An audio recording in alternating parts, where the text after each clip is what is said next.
ഞാൻ വായിച്ചിട്ട് ഞാൻ ഈ സ്ക്രിപ്റ്റ് വായിച്ചിട്ട് ഞാൻ കരയുക. കാരണം സോനെ കുത്തിക്കൊല്ലുന്ന ഞാനാണ് ക്യാരക്ടറെ. ഓ ഞാൻ തന്നെ ഇത് ചെയ്യണം, എനിക്ക് ഭയങ്കര കരച്ചിലാണ്. അപ്പോൾ ഞാൻ അടുത്തേക്കുന്നൊരു കാണുമെന്ന് നോക്കാതെ കണ്ണീരൊക്കെ തുറന്നു ഞാൻ ശക്തി പ്രാപിച്ചു. കടയാടി കുടുംബത്തിൽ ആണായിട്ട് നീ മാത്രം ഉണ്ടെന്ന് ഞാൻ വിചാരിച്ചുള്ളൂ. കടയാടി കൂട്ടത്തില് ആണായിട്ടൊരുത്തനുണ്ടെന്നാണ് നിന്നെ ഞാൻ കരുതിയത്. നീ പൊക്കോന്നൊക്കെ പറയുന്നില്ലേ, കുത്തുകൊണ്ടതിന് ശേഷം സോമ പറയാം ഓ രക്ഷപ്പെട്ടോളം പറയുന്നു. ഇതൊക്കെ നമ്മൾ വായിച്ചിങ്ങനെ വരുമ്പോൾ സീൻ വരുമ്പോൾ വായിച്ചു വരുമ്പോൾ ഭയങ്കര ഇമോഷണലായി. നിങ്ങളിൽ നിന്ന് നമുക്ക് കൂടുതൽ കിട്ടുന്ന നമ്മുടെ മനസ്സിൽ കരയാനുള്ള സീനുകളായിരിക്കും, സെന്റിമെന്റലായിരിക്കും ഏറ്റവും കൂടുതൽ നമുക്ക് തന്നിരിക്കുന്ന. ഞാൻ നോക്കിയപ്പോൾ ജീപ്പ് എൻ്റെ നെഞ്ചി നേരെ വരിക. ഞാൻ പെട്ടെന്ന് ഡേവിഡ് മാറി, പക്ഷെ എൻ്റെ കാല് മാറിയില്ല. ബോഡി മാറി, കാല് മാറില്ല. കാലെ കൂടി ജീപ്പ് കയറി. ഈ സംഭവം മോഹൻലാൽ അറിഞ്ഞിട്ടോ? എനിക്കിപ്പോ കസ്തൂരിമാലിനെ അഭിനയിക്കുമ്പോ ലോഹിദാസിന്റെ എഴുത്തിന്റെ പവറാണ് നമുക്ക് കഥാപാത്രം അങ്ങനെ ആവും. മനസ്സിൽ തട്ടി പറയാൻ പറ്റുമോ? അത് അങ്ങനെ ഒരു റിലേഷൻഷിപ്പ് വേണ്ട ഒരുപാട് പേരുണ്ടായിരുന്നു. അവരെല്ലാം പോയി. എന്നെ പറയിച്ച് രാജൻ പി ദേവ്, നരേന്ദ്രപ്രസാദ്. അഭിനയിച്ചില്ലെങ്കിലും മടുപ്പ്. അത് അഭിനയം ഇടയ്ക്ക് ചെയ്തില്ലെങ്കിലും മടുപ്പ്. അപ്പൊ അത് സീരിയലായാലും ഞാൻ എടുക്കുന്നത് അതുകൊണ്ടാണ്. അത് നമ്മൾ ജീവിച്ച ശരിയാത്തില്ല, കഥാപാത്രം ജീവിക്കണം. അതെല്ലാം ആൾക്കാർക്ക് ഇഷ്ടപ്പെടുള്ളൂ. പ്രേക്ഷകന് വേണ്ടി കഥാപാത്രത്തിന്റെ അഭിനയം ആ കഥാപാത്രത്തിലൂടെ അറിയണമല്ലോ, അറിയണം. അങ്ങനെ അറിയുമ്പോഴാണ് സ്പടിയൻ ജോർജ് ഇപ്പോഴും ഞങ്ങളുടെ മുമ്പിൽ ഇങ്ങനെ ഇരിക്കുന്നത്. പുള്ളിയുടെ ഫ്രണ്ടിന്റെ വീട്ടിൽ പോയപ്പോൾ ഫ്രണ്ട് ഇല്ലാണ്ട് ഭാര്യ മാത്രമാണ്. ഭാര്യ വെള്ളം കൊടുക്കുന്നതിന് മാറി നിന്നിട്ട് ഇങ്ങനെ കൊടുത്തത്. അത് ഹലോ കണ്ടു കഴിഞ്ഞ ശേഷം ആൾക്കാരുടെ പബ്ലിക്കിന്റെ ഒരു മനസ്സിന് മാറ്റം വന്നിട്ടുണ്ട്. അത് ഉദ്ദേശിക്കുന്ന പോലെ വലിയ വില്ലനല്ല, ഇയാളൊരു സിമ്പിൾ മനുഷ്യരാണെന്ന് മനസ്സിലായി. താൻ ചെയ്തത് വളരെ നന്നായിട്ടുണ്ട് കേട്ടോ. പിന്നെ ഞാൻ ചോദിച്ചു, പിന്നെ കുറച്ചുകൂടി സംസാരിച്ചു കഴിഞ്ഞപ്പോൾ ലോഹി സാർ തന്നെയാണെന്നത് എനിക്ക് മനസ്സിലാവുന്നത്. മമ്മൂട്ടി അഭിനയിച്ച അയ്യർ ദി ഗ്രേറ്റില് പുള്ളി മരത്തേക്ക് ഇരുന്ന് അഭിനയിച്ച് കഴിഞ്ഞപ്പോഴത്തേനും കട്ട് പറഞ്ഞ് പുള്ളി അങ്ങ് പോയി. മരത്തെ ഭദ്രൻ സാറ് മമ്മൂട്ടി കുറച്ചു നേരം മരത്തേയിരുന്നു. പടിയൊക്കെ ഷൂട്ടിംഗ് സമയത്ത് നമുക്ക് കരവണമൊന്നുമില്ല. മരത്തിന്റെ ചുവട്ടി ഞാനും മോഹൻലാലും മരത്തിന്റെ ചുവട്ടാണ് കിടക്കുന്നത്. എന്താ പട്ടി. ഹോം അപ്ലയൻസ് വാങ്ങാൻ ഒരിടത്ത്, ക്രോക്കറി വാങ്ങാൻ വേറൊരിടത്ത്, ഗാഡ്ജറ്റ്സ് വാങ്ങാൻ വേറെ എവിടെയോ ഒരിടത്ത്. അതെ, എന്തിനിങ്ങനെ പലയിടത്തും ഓടണം? മൈജി ഫ്യൂച്ചർ ഉണ്ടല്ലോ. മൊബൈൽ ഫോൺ മുതൽ ഹോം അപ്ലയൻസസ് വരെ എല്ലാം ഒരിടത്ത്. ഏറ്റവും കുറഞ്ഞ EMI. അങ്ങനെയാണെങ്കിൽ ഏറ്റവും കുറഞ്ഞ വില. ആഹാ, എന്നാ ഏറ്റവും കൂടുതൽ ഓഫറുകൾ. MyG future, experience the next. MyG ആണ് ഫ്യൂച്ചർ. നമസ്കാരം. പുത്തൻ സിനിമയുടെ വിശേഷങ്ങൾ പങ്കുവയ്ക്കാൻ 5 അതിഥികൾ, 5 പേർക്കും സ്വാഗതം. പല തലമുറയാണ് അല്ലേ? അതെ, അത് കാണുമ്പോൾ നമുക്ക് എന്ത് സന്തോഷമാണെന്ന് പറയാം. എല്ലാവരും ഒരുമിച്ച് കൂടുമ്പോൾ അല്ലേ ചേട്ടാ? തലമുറകളുടെ വിടവെന്ന് പറയത്തില്ലേ, ഇവിടെ വിടവില്ല. എല്ലാ തലമുറയുടെ എല്ലാ തലമുറ. ഈ സിനിമയുടെ പേര് ഇനിയും ഇനിയും തലമുറകൾ തുടരും. ഇനിയും നമ്മൾ ഒരുമിച്ച് കൂടും. ഇനിയും ഒരുപാട് വേഷങ്ങൾ ഇവർക്ക്, പുതുമുഖങ്ങളുണ്ട് ഇതിനകത്ത്, പുതിയ താരങ്ങൾ. അതായത് ഒരു പുതിയ ജന്മം എടുക്കുന്ന സിനിമയാണിത് ഇനിയും. അപ്പോൾ ഇനിയും ഒരുപാട് ഒരുപാട് ഒരുപാട് അവസരങ്ങൾ കിട്ടട്ടെ. രണ്ടുപേര് ഭദ്രൻ, ഭദ്ര. ശരിക്കുള്ള പേരാണോ? ഭദ്ര എന്നാണ് എന്റെ പേര്. ശരിക്കുള്ള പേര് ഇത് ഭദ്രൻ തന്നെ അല്ലല്ല. അപ്പൊ ഇത് ഇങ്ങനെ ജോർജ് വിളിച്ച കഥാപാത്രം വിളിച്ച് അത് നമുക്ക് എപ്പോഴും ഈ സിനിമയുടെ ഷൂട്ടിംഗ് കഴിഞ്ഞ് കുറച്ച് നാളായിപ്പോയി. അപ്പോൾ നമ്മൾ കണ്ട് പരിചയപ്പെട്ടു, പേര് ചോദിച്ചു, ഓക്കെ. പിന്നെ ആ പേര് ഓർത്തിരിക്കത്തില്ല, മറന്നുപോകും. സ്വാഭാവികല്ലേ, മറവി മനുഷ്യല്ലേ, പ്രായമായില്ലേ. അതുകൊണ്ട് എല്ലാ പേരും ഓർത്തിരിക്കണമെന്നില്ല. അവിടെ ക്ഷമിക്കണം കേട്ടോ. പറ്റാ കഥാപാത്രമല്ലേ, കഥാപാത്രം നമുക്കിവിടെ ജീവിക്കേണ്ട കഥാപാത്രമാണല്ലോ ഈ സിനിമയിലെ. അത് നമ്മൾ ജീവിച്ച ശരിയാത്തില്ല, കഥാപാത്രം ജീവിക്കണം. അതെല്ലാം ആൾക്കാർക്ക് ഇഷ്ടപ്പെടുള്ളൂ. പ്രേക്ഷകന് വേണ്ടി കഥാപാത്രത്തിന്റെ അഭിനയം ആ കഥാപാത്രത്തിലൂടെ അറിയണമല്ലോ, അറിയണം. അങ്ങനെ അറിയുമ്പോഴാണ് സ്പടിയൻ ജോർജ് ഇപ്പോഴും ഞങ്ങളുടെ മുമ്പിൽ ഇങ്ങനെ ഇരിക്കുന്നത് അല്ലേ? അതാണെങ്കിൽ കഥാപാത്രത്തിന്റെ പേരിലൂടെ അറിയപ്പെടുന്ന ഒരു വലിയ ഭാഗ്യമാണ്. അത് അപൂർവ ചില ഭാഗ്യങ്ങൾ അല്ലേ? പിന്നെ അപൂർവമാണ്. അപ്പൊ ഇനിയും അങ്ങ് തുടരാൻ തീരുമാനിച്ചതാണ്. നിങ്ങൾ ഇപ്പൊ നമ്മൾ പറഞ്ഞ എത്ര തലമുറയായിട്ടാണ് എങ്ങനെ ഉണ്ടായിരുന്നു ഇനിയും സിനിമയിലെ ലൊക്കേഷനിൽ? ഇനിയും സിനിമയിൽ എൻ്റെ ആദ്യത്തെ സിനിമയാണ്. ഞാൻ മുമ്പ് സൂചിപ്പിച്ചിട്ടുണ്ട്, എൻ്റെ സിനിമ ആഗ്രഹമുള്ള കാലത്ത് എനിക്ക് ചെയ്യാൻ സാധിച്ചില്ല. പിന്നെ മറ്റൊരു മേഖലകളിൽ വർക്ക് ചെയ്യുന്ന സമയത്താണ് കണ്ടൊരു അവസരം വന്നത്. അതുകൊണ്ട് തന്നെ എനിക്ക് കൂടുതൽ പ്രിപ്പറേഷനോ അല്ലെങ്കിൽ പ്രതീക്ഷകളോ ഒന്നും ഉണ്ടായിരുന്നില്ല. ലൊക്കേഷനിൽ വന്നു, എങ്ങനെ എന്ത് ചെയ്യണം എന്നൊരു ഐഡിയ ഉണ്ടായിരുന്നില്ല. അപ്പോൾ ഓഫീസിലെ എല്ലാ വർക്കൊക്കെ ക്ലോസ് ചെയ്ത് നെക്സ്റ്റ് ഡേ വന്ന് ലൊക്കേഷനിൽ ജോയിൻ ചെയ്തു. അതുകൊണ്ട് തന്നെ വലിയ ടെൻഷൻ ഉണ്ടായിരുന്നു. പക്ഷേ എന്ത് പ്രാക്ടീസ് ചെയ്യണോ പ്രിപ്പയർ ചെയ്യണമെന്നൊന്നും അറിയണ്ടായിരുന്നില്ല. പക്ഷേ ഇവിടെ വന്നു, ഇത് വേറൊരു അറ്റ്മോസ്ഫിയർ ആയിരുന്നു. സിനിമ എന്ന് പറയുന്നത് തന്നെ എന്താണെന്ന് നമ്മൾ പഠിക്കാൻ പറ്റി. എന്നെ സംബന്ധിച്ച് ഇവിടെ നിന്നാണ് എൻ്റെ തുടക്കം. മാത്രമല്ല ഒരുപാട് സീനിയർ ആയിട്ടുള്ള ഈ മലയാള സിനിമയിലെ ഏറ്റവും കൂടുതൽ ആർട്ടിസ്റ്റ് ഇപ്പോൾ ഈ അടുത്ത കാലത്ത് ചെയ്തതിൽ ഈ സിനിമയാണെന്ന് എനിക്ക് തോന്നുന്നു. അപ്പോൾ ഒരുപാട് ആർട്ടിസ്റ്റുകളെ പരിചയപ്പെടാൻ സാധിച്ചു. ഇവരുടെ ഗൈഡൻസും സപ്പോർട്ടൊക്കെ ഉണ്ടായിരുന്നു. വലിയ സന്തോഷം. ഈ സിനിമ എന്നൊരു സ്വപ്നം ഒത്തിരി വർഷങ്ങളായിട്ടുള്ളതാണ്. അതെ, ഞാൻ എൻ്റെ ചെറുപ്പം മുതൽ പഠിക്കുന്ന കാലഘട്ടം മുതൽ സിനിമ എന്നൊരു സ്വപ്നമുണ്ട്. പക്ഷേ നമുക്ക് ആ ഒരു മേഖലയിൽ എത്തിപ്പെടാനുള്ള ഒരു ബുദ്ധിമുട്ടുകളുണ്ടല്ലോ. അപ്പോൾ അതുകൊണ്ട് നമ്മുടെ ജീവിതത്തിലെ സാഹചര്യങ്ങളെ കൊണ്ട് നമ്മൾ മറ്റു മേഖലയിലേക്ക് എൻ്റെ പ്രൊഫഷനായിട്ട് ഞാൻ പോയി ഒരു കോർപ്പറേറ്റ് മേഖലയിൽ ഞാൻ ജോലി ചെയ്തുകൊണ്ടിരിക്കുകയായിരുന്നു. ജോലി ഞാനിപ്പോൾ ഉപേക്ഷിക്കാൻ വെച്ചൊരു ബ്രേക്ക് എടുത്തു. കാരണം നമ്മളൊരു 100% ഇൻവെസ്റ്റ് ചെയ്യണമെന്ന് എനിക്ക് തോന്നി. നമ്മളൊരു കാര്യത്തിലേക്ക് ഇറങ്ങിത്തിരിക്കുമ്പോൾ അത് ഇൻവെസ്റ്റ് ചെയ്യണം, കൂടുതൽ എഫേർട്ട് ഇടണം എന്ന് തോന്നിയതിൻ്റെ അടിസ്ഥാനത്തിൽ ഞാനൊരു റിസ്ക് ആണോ ചോദിച്ചാൽ റിസ്ക് ആണ്. പക്ഷെ എന്നെ സംബന്ധിച്ചൊരു എൻ്റെ സ്വപ്നത്തിലേക്ക് സഞ്ചരിക്കാനുള്ള ഒരു മാർഗ്ഗമായിട്ട് ഞാൻ കാണുന്നു ഈ സിനിമയും ഇനിയുള്ള അങ്ങോട്ടുള്ള എൻ്റെ ജീവിതം. തീർച്ചയായിട്ടും അങ്ങനെ ആകട്ടെ. ഈ പടം കഴിയുമ്പോൾ അങ്ങനെ തന്നെ ആകണമെന്ന് നമ്മളെല്ലാം ആഗ്രഹിക്കുന്നു, പ്രാർത്ഥിക്കുന്നു. ഇവരൊക്കെ കൈകളിലൂടെയാണ് വന്നിരിക്കുന്നത്. തീർച്ചയായും അതിന്റെ ഒരു ഫലം ഉണ്ടാകുമെന്ന് പ്രതീക്ഷിക്കുകയും എന്ത് തോന്നുന്നു? സന്തോഷമുണ്ട്. എന്തിന് സിനിമയിൽ അഭിനയിച്ച് ഞാൻ അവിടുന്ന് നമ്മുടെ നായകൻ പറഞ്ഞതിൽ സന്തോഷം നിർത്തി. വേറെന്താ ആലോചിച്ചിരിക്കുകയായിരുന്നല്ലോ. ഞാൻ താങ്കൾ പറയുമ്പോൾ ഇവന്റെ മുഖത്തേക്ക് ഇവൻ വേറെ എന്തോ ചിന്തയിൽ യാത്ര ചെയ്തോളൂ. എവിടെയാ പോയ ആ സമയത്ത്? എവിടെ പോയി? ഇവിടെ തന്നെയുണ്ട്. അതെ, ആ പുള്ളിക്ക് ചിന്താശീലമുള്ള ഒരു മനസ്സുണ്ട്. ശീലമായി പോയി അതൊന്നും ചെയ്യാൻ പറ്റില്ല. ശീലമായി പോയി. ശീലങ്ങൾ മാറ്റാൻ വലിയ പാടാ. പറയൂ. പിന്നെ ഇവര് പറഞ്ഞ പോലെ തന്നെ വളരെ സന്തോഷമുണ്ട് സിനിമയിൽ അഭിനയിച്ചതിന്. പിന്നെ ഡയറക്ടർ ജീവസാറാണ്. പിന്നെ പ്രൊഡ്യൂസർ എൻ്റെ അച്ഛനും കൂടെ ആയ സുധീർ സിബിയാണ്. അപ്പോൾ ഇനിയൊന്ന് പറഞ്ഞ കഥ വരുന്നത് ബേസിക്കലി എൻ്റെ അച്ഛൻ്റെ ഒരു കഥയാണ് വരുന്നത്. അപ്പോൾ പിന്നെ ഞാൻ ക്യാരക്ടർ ചെയ്തത്, എൻ്റെ ക്യാരക്ടറിൻ്റെ പേര് ദത്തൻ എന്നാണ്. അപ്പോൾ അച്ഛൻ്റെ ഒരു ബേസിക്കലി അച്ഛനാണ് ഈ ട്രൂ സ്റ്റോറി എന്ന് പറഞ്ഞില്ലേ. അപ്പോൾ അച്ഛൻ്റെ ക്യാരക്ടറാണ് ശരി ദത്തൻ. അപ്പോൾ അതുകൂടി കേട്ടപ്പോൾ എനിക്കും കുറച്ചും കൂടി മോട്ടിവേറ്റഡായി ഇത് ചെയ്യണം, ഇങ്ങനെ അഭിനയിക്കണം. അപ്പോൾ ഫസ്റ്റൊക്കെ വന്നപ്പോൾ ബേസിക്കലി ആദ്യമായിട്ടാണ് വരണേ. അപ്പോൾ ബേസിക്കലി ടെൻഷനൊക്കെ ഉണ്ടായിരുന്നു. പക്ഷേ ജീവസാറുണ്ടായിരുന്നു, പിന്നെ എൻ്റെ അച്ഛൻ്റെ മോട്ടിവേഷൻ എല്ലാം കൂടി ആയിപ്പോൾ ഒരു പവർ കയറി. അപ്പോൾ ചെയ്തു. പവർ കയറി, ഒരു മോട്ടിവേഷൻ കയറി.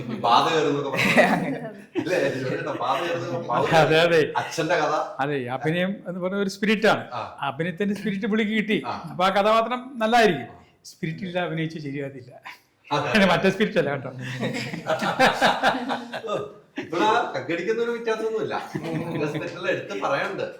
നിങ്ങളുടെ മുമ്പിലൊക്കെ ഇരിക്കുമ്പോൾ നമുക്ക് ഇങ്ങനത്തെ തമാശകൾ കേൾക്കാനായിട്ട് നമ്മൾ സംസാരിക്കും. ഇവർ രണ്ടുപേരെയും കാര്യങ്ങൾ കേൾക്കാനായിരിക്കും നമുക്ക് ഏറ്റവും ഇഷ്ടം. അച്ഛന്റെ കഥ എന്ന് പറയുമ്പോൾ അച്ഛന്റെ ജീവിതകഥ അതിനകത്തുണ്ട്. ജീവിതകഥ ആക്കിയിട്ട് ഫുള്ള് അങ്ങനെ ഒന്നും പറയാൻ. അതിന് അച്ഛന്റെ ജീവിതകഥയിൽ മകൻ എന്താ റോള്? അത് നിങ്ങൾ സിനിമ കാണണം. ഇപ്പോഴാണ് സിനിമാക്കാരനായത്. അതൊരു ഇഷ്ടമാണ്. ഇപ്പോഴാണ് അതിന് നിങ്ങൾ സിനിമ കാണും. ഇതാണ് ഇപ്പൊ കറക്റ്റ് സിനിമാക്കാരനായി. സിനിമ കണ്ട് തീരുമാനിക്കും അച്ഛന്റെ എന്താന്നുള്ളത് കൃത്യമായിട്ട് മറുപടി ആയിക്കോട്ടെ. സംസാരിച്ച് ഞാൻ ഓർത്തില്ല. ആ ചിന്ത എവിടെയായിരുന്നു മനസ്സിലായില്ലേ? അല്ലാതെ എന്നാന്ന് വെച്ചേ, പുള്ളി ഒരു ചിന്തയിലൂടെ ഒന്ന് പ്രിപ്പയർ ചെയ്യായിരുന്നു. ഏത് കാര്യം ഒരു പ്രിപ്പറേഷൻ വേണമല്ലോ. പ്രിപ്പറേഷൻ എല്ലാം പോയി കഴിഞ്ഞാൽ അത് കുളമായി. അപ്പൊ ആ ചിന്തയിലൂടെ പുള്ളി ഒന്ന് മന്നം ചെയ്തെടുക്കുക. എന്തൊക്കെയാണ് പറയേണ്ടത്, എന്തൊക്കെയായിരിക്കും ചോദിക്കുന്ന കാര്യങ്ങൾ പുള്ളി ഇങ്ങനെ ഭാവന വിഷ്വലൈസ് ചെയ്തു. ഉത്തരം എന്തായിരിക്കണം കൊടുക്കേണ്ടത്, അതൊക്കെയാണ് പുള്ളി കറക്റ്റ് ആൻസർ. ഇതിന് കൂടുതൽ ഈ സിനിമയ്ക്ക് ടാഗ്ലൈൻ ഇല്ല. അച്ഛന്റെ ജീവിതം എന്താന്നുള്ളത് ഈ സിനിമ കാണണം. ഞാൻ സിനിമ കണ്ടിട്ട് പറയും. അപ്പൊ ഞാൻ അന്ന് അത് കേട്ട് കുറെ കാര്യങ്ങൾ ചോദിക്കും, അച്ഛന്റെ ജീവിത കാര്യങ്ങൾ ചോദിക്കും. അന്ന് സത്യങ്ങൾ മാത്രം പറയാം. അത് ഉറപ്പ് തന്നെ ഇവിടെ വെച്ച് ഇവരെ ഉപയോഗിച്ച് സിനിമ കണ്ടതിന് ശേഷം ഞാൻ വീണ്ടും ഇന്റർവ്യൂ ചെയ്യും. അപ്പോൾ ആ സിനിമയിൽ കണ്ട അച്ഛന്റെ കുറെ കഥാപാത്രങ്ങളൊക്കെ ഉണ്ടല്ലോ, അന്ന് ചോദിക്കുമ്പോൾ ഇതെല്ലാം സത്യമാണെങ്കിൽ സത്യമാണെന്ന് പറയാം. മാറ്റമില്ലല്ലോ. ഇല്ല. എന്തായാലും ഗംഭീരമാകട്ടെ കേട്ടോ. അച്ഛൻ തുടങ്ങി വെച്ചത് മകളിലൂടെ ഫലം കാണട്ടെ. നല്ല സംവിധായകൻ, നല്ല ആർട്ടിസ്റ്റുകൾ, ഇവരുടെ കൂടെ അഭിനയിക്കാൻ കിട്ടിയെന്ന് അല്ലേ? ഭദ്ര എന്ന് പറയുന്നു. ഞാൻ ഇവരിലേക്ക് വരുന്നു. ഇവരുടെ കഥ ഇവരുടെ കഥയിലേക്ക് എനിക്ക് പോകേണ്ടത്. എന്റെ കാര്യം എന്ന് പറഞ്ഞാൽ ഇനിയും എന്ന സിനിമയിലെ ഒരുപാട് സീനിയർ ആർട്ടിസ്റ്റുകളുടെ കൂടെ അഭിനയിക്കാൻ സാധിച്ചതിലും അതുപോലെ തന്നെ ഇത്രയധികം സീനിയർ ആർട്ടിസ്റ്റുകളുള്ളൊരു സിനിമയിൽ നായികയായി വരിക എന്ന് പറയുന്നത് വലിയൊരു ഭാഗ്യമാണ്. അപ്പോൾ അങ്ങനെ ഒരു ഭാഗ്യം എനിക്ക് ലഭിച്ചിരിക്കുകയാണ്. അതുപോലെ തന്നെ ഈ സിനിമയിൽ മോഹൻ സിത്താര സാറിൻ്റെ ഒരു സോങ് വരുന്നുണ്ട്. അതുപോലെ തന്നെ ശ്രീനിവാസൻ സാറിൻ്റെ ഒരു സോങ്ങിൽ അഭിനയിക്കാൻ സാധിച്ചു എന്നുള്ളതും വലിയൊരു ഭാഗ്യമായിട്ട് കണക്കാക്കുന്നു. എവിടെയാണ് സ്ഥലം? എവിടെയാണ്? തൃശ്ശൂരാണ്. തൃശ്ശൂർ എവിടെയാണ്? കൈപ്പറമ്പ്. ആദ്യമായിട്ടല്ലേ സിനിമയിലേക്ക് അതെ, വരുന്നത്? അതെ. ഇതിനു മുമ്പൊക്കെ ഈ സിനിമ എന്നുള്ളൊരു ഓഡിഷൻ അങ്ങനെയൊക്കെ പോയിട്ടുണ്ടോ? ഇല്ല, ഓഡീഷനൊന്നും പോയിട്ടില്ല. ഇത് അപ്രതീക്ഷിതമായിട്ടാണ് ഈ സിനിമയിലേക്ക് വരുന്നത്. കുമ്മാട്ടി എന്നൊരു സോങ്, ആൽബം സോങ് ചെയ്തപ്പോൾ അതിലൊരു പുലിക്കളിക്കാരനായിട്ട് വേഷം ചെയ്ത ജിജു ചേട്ടനാണ് പ്രൊഡ്യൂസർക്ക് എന്നെ ഡയറക്ടർക്കൊക്കെ എന്നെ കാണിച്ചു കൊടുക്കുന്നത്. സിനിമ ഒരു മോഹമായിരുന്നു. 8ാം ക്ലാസ്സിൽ പഠിക്കുമ്പോൾ ഒരു മോഹമായിരുന്നു. 8ാം ക്ലാസ്സിൽ പഠിക്കുന്നു. ഇപ്പൊ എത്രാം ക്ലാസ്സിലാ? ക്ലാസ്സൊക്കെ കഴിഞ്ഞു. അതെ അതെ. അപ്പൊ ഒരുപാട് നാളത്തെ കള്ളം പറയാൻ പഠിക്കുന്നുണ്ടോ? എത്രാം ക്ലാസ്സിൽ പറഞ്ഞോളാം. അപ്പൊ ഒരുപാട് നാളത്തെ ആഗ്രഹമാണ് ഇപ്പൊ സാധിച്ചിരിക്കുന്നത് എന്നുള്ളതാണ്. അപ്പൊ ആ ജിജു ചേട്ടനും ഈ ഒരു അവസരത്തിൽ ഞാൻ നന്ദി പറയുന്നു. ഒരു സിനിമ എന്ന് പറയുമ്പോൾ ഒരു സിനിമയിലേക്ക് എത്താൻ വലിയ പാടാണ്. അതെ. ഒരു സിനിമയിലേക്ക് എത്തിപ്പെടാൻ വലിയ, പക്ഷെ എത്തിപ്പെട്ടാൽ അത് പിടിച്ചേക്കാനും വലിയ പാടാണ്. അങ്ങനെയാണ് സിനിമ എന്ന് വലിയ കടൽ പോലെയാണ് അല്ലെ. നമ്മൾ ആ തിരമാലയോടൊപ്പം നമ്മൾ പോവാൻ പോകും. തിരമാല കൊണ്ട് നമ്മൾ ചിലപ്പോൾ കടലിൽ ഇടാൻ പോകും. പക്ഷെ റിട്ടേൺ പോകുമ്പോൾ നമ്മൾ യാത്ര ചെയ്താൽ മാത്രമേ സിനിമയിൽ നിലനിൽക്കുള്ളൂ. ആ സിനിമയിലേക്ക് വന്നു കഴിഞ്ഞപ്പോൾ ഇത്ര ആളുകളെയും കണ്ടു കഴിഞ്ഞപ്പോൾ ഇനി സിനിമ എനിക്ക് ഭദ്രമാണ്, ഈ സിനിമ എനിക്ക് കൊള്ളാം, ഈ സിനിമയിൽ യാത്ര ചെയ്യാൻ പറ്റുമെന്നൊരു തീരുമാനത്തിലെത്താൻ പറ്റിയിട്ടുണ്ടോ? തീർച്ചയായും. നല്ലൊരു എന്താ പറയുക, പ്രൊഡ്യൂസർ സാർ ഫസ്റ്റ് തന്നെ എൻ്റെ അടുത്ത് പറഞ്ഞത് ഈ ഒരു സെറ്റിൽ എന്തെങ്കിലും ബുദ്ധിമുട്ടുകളുണ്ടെങ്കിൽ തുറന്നു പറയണം. ഫസ്റ്റ് തന്നെ പറഞ്ഞത് അതായിരുന്നു. ഈ ഒരു സെറ്റിൽ എനിക്ക് ഇതുവരയ്ക്കും ഒരു ബുദ്ധിമുട്ടോ കാര്യങ്ങളോ ഉണ്ടായിട്ടില്ല. അത് ഷൂട്ട് കഴിഞ്ഞ് ലാസ്റ്റിലും സുധീർ സാർ പ്രത്യേകം എടുത്ത് ചോദിച്ചത് എന്തെങ്കിലും ബുദ്ധിമുട്ടുകൾ ഉണ്ടായിട്ടുണ്ടോ എന്നാണ്. അതൊരിക്കലും എന്താ പറയുക ഒരു മോശമായിട്ടുള്ള ഒരു പെരുമാറ്റമോ ഒരു വിധത്തില്ല. എല്ലാവരും റെസ്പെക്റ്റോട് കൂടിയിട്ട് തന്നെയാണ് പെരുമാറിയിട്ടുള്ളത്. അത് വലിയൊരു ഭാഗ്യമായിട്ടാണ് കണക്കാക്കുന്നത്. ആദ്യ സീൻ എടുക്കുമ്പോൾ എന്തായിരുന്നു മനസ്സിൽ തോന്നിയത്? ആദ്യം ക്യാമറ വെക്കുന്നു. ആദ്യം അമ്പലത്തിൽ മുന്നിലായിരുന്നു ഷൂട്ട് ഉണ്ടായിരുന്നത്. വാഗകാത്തിയനി ക്ഷേത്രം. അവിടെ ഫസ്റ്റിൽ എന്താ പറയുക എക്സൈറ്റ്മെൻറ്റും ഉണ്ടായിരുന്നു, ഒരുപാട് പേരുണ്ടായിരുന്നു. അപ്പോൾ അതുകൊണ്ട് നല്ല ടെൻഷനും ഉണ്ടായിരുന്നു. പക്ഷേ ദൈവാനുഗ്രഹം കൊണ്ട് ആ ഷോട്ട് പെട്ടെന്ന് ഓക്കെ ആയി. ഇവരൊക്കെ കണ്ടപ്പോൾ എന്ത് തോന്നി? നമ്മൾ സ്ക്രീനിൽ കണ്ടിരിക്കുന്നത് തീർച്ചയായും ഭയങ്കര സന്തോഷമാണ്. കാരണം നമ്മൾ സ്ക്രീനിലും ഇതിനൊക്കെ കണ്ടിട്ടുള്ള കാരണം കൊണ്ട്. ഭാഗ്യത്തിൻ്റെ ഒരു ഗുണമുണ്ട്. ഞങ്ങൾ തമ്മിൽ കോമ്പിനേഷൻ ഇല്ലായിരുന്നു. കോമ്പിനേഷൻ ഉണ്ടായിരുന്നു ചിലപ്പോൾ പിടിച്ചു പോകാൻ. കാരണം ഒരു പ്രീ കൺസെപ്റ്റ് ഉണ്ടല്ലോ, സിനിമ കണ്ടിട്ടൊരു കൺസെപ്റ്റ്. നേരിട്ട് കണ്ടാൽ കുഴപ്പമില്ല, നേരിട്ട് കാണുന്നതിന് മുമ്പ് ഇവരുടെ മനസ്സിലൊരു വലിയ ചിന്ത പടികച്ചോറ് തന്നെ ഒരിങ്ങനെ ആനയാണ് എന്നുള്ളൊരു ചിന്ത ഉണ്ടാവുമല്ലോ. നേരിട്ട് കണ്ടു കഴിഞ്ഞാൽ ആനയല്ലെന്ന് മനസ്സിലാവും. അല്ല, പ്രൊഡ്യൂസർ അങ്ങനെ പറഞ്ഞപ്പോൾ വീണ്ടും പേടിയേ. ഇന്ന് പേടിക്കണം, പേടിക്കണ്ട അങ്ങനെ ചിന്ത വരാതെ അല്ലേ. ഇപ്പൊ അച്ഛൻ ഇവിടെ ഇല്ല, കോഴിക്കോട്ടും ഇല്ലെന്ന് പറഞ്ഞാലായി പോയി.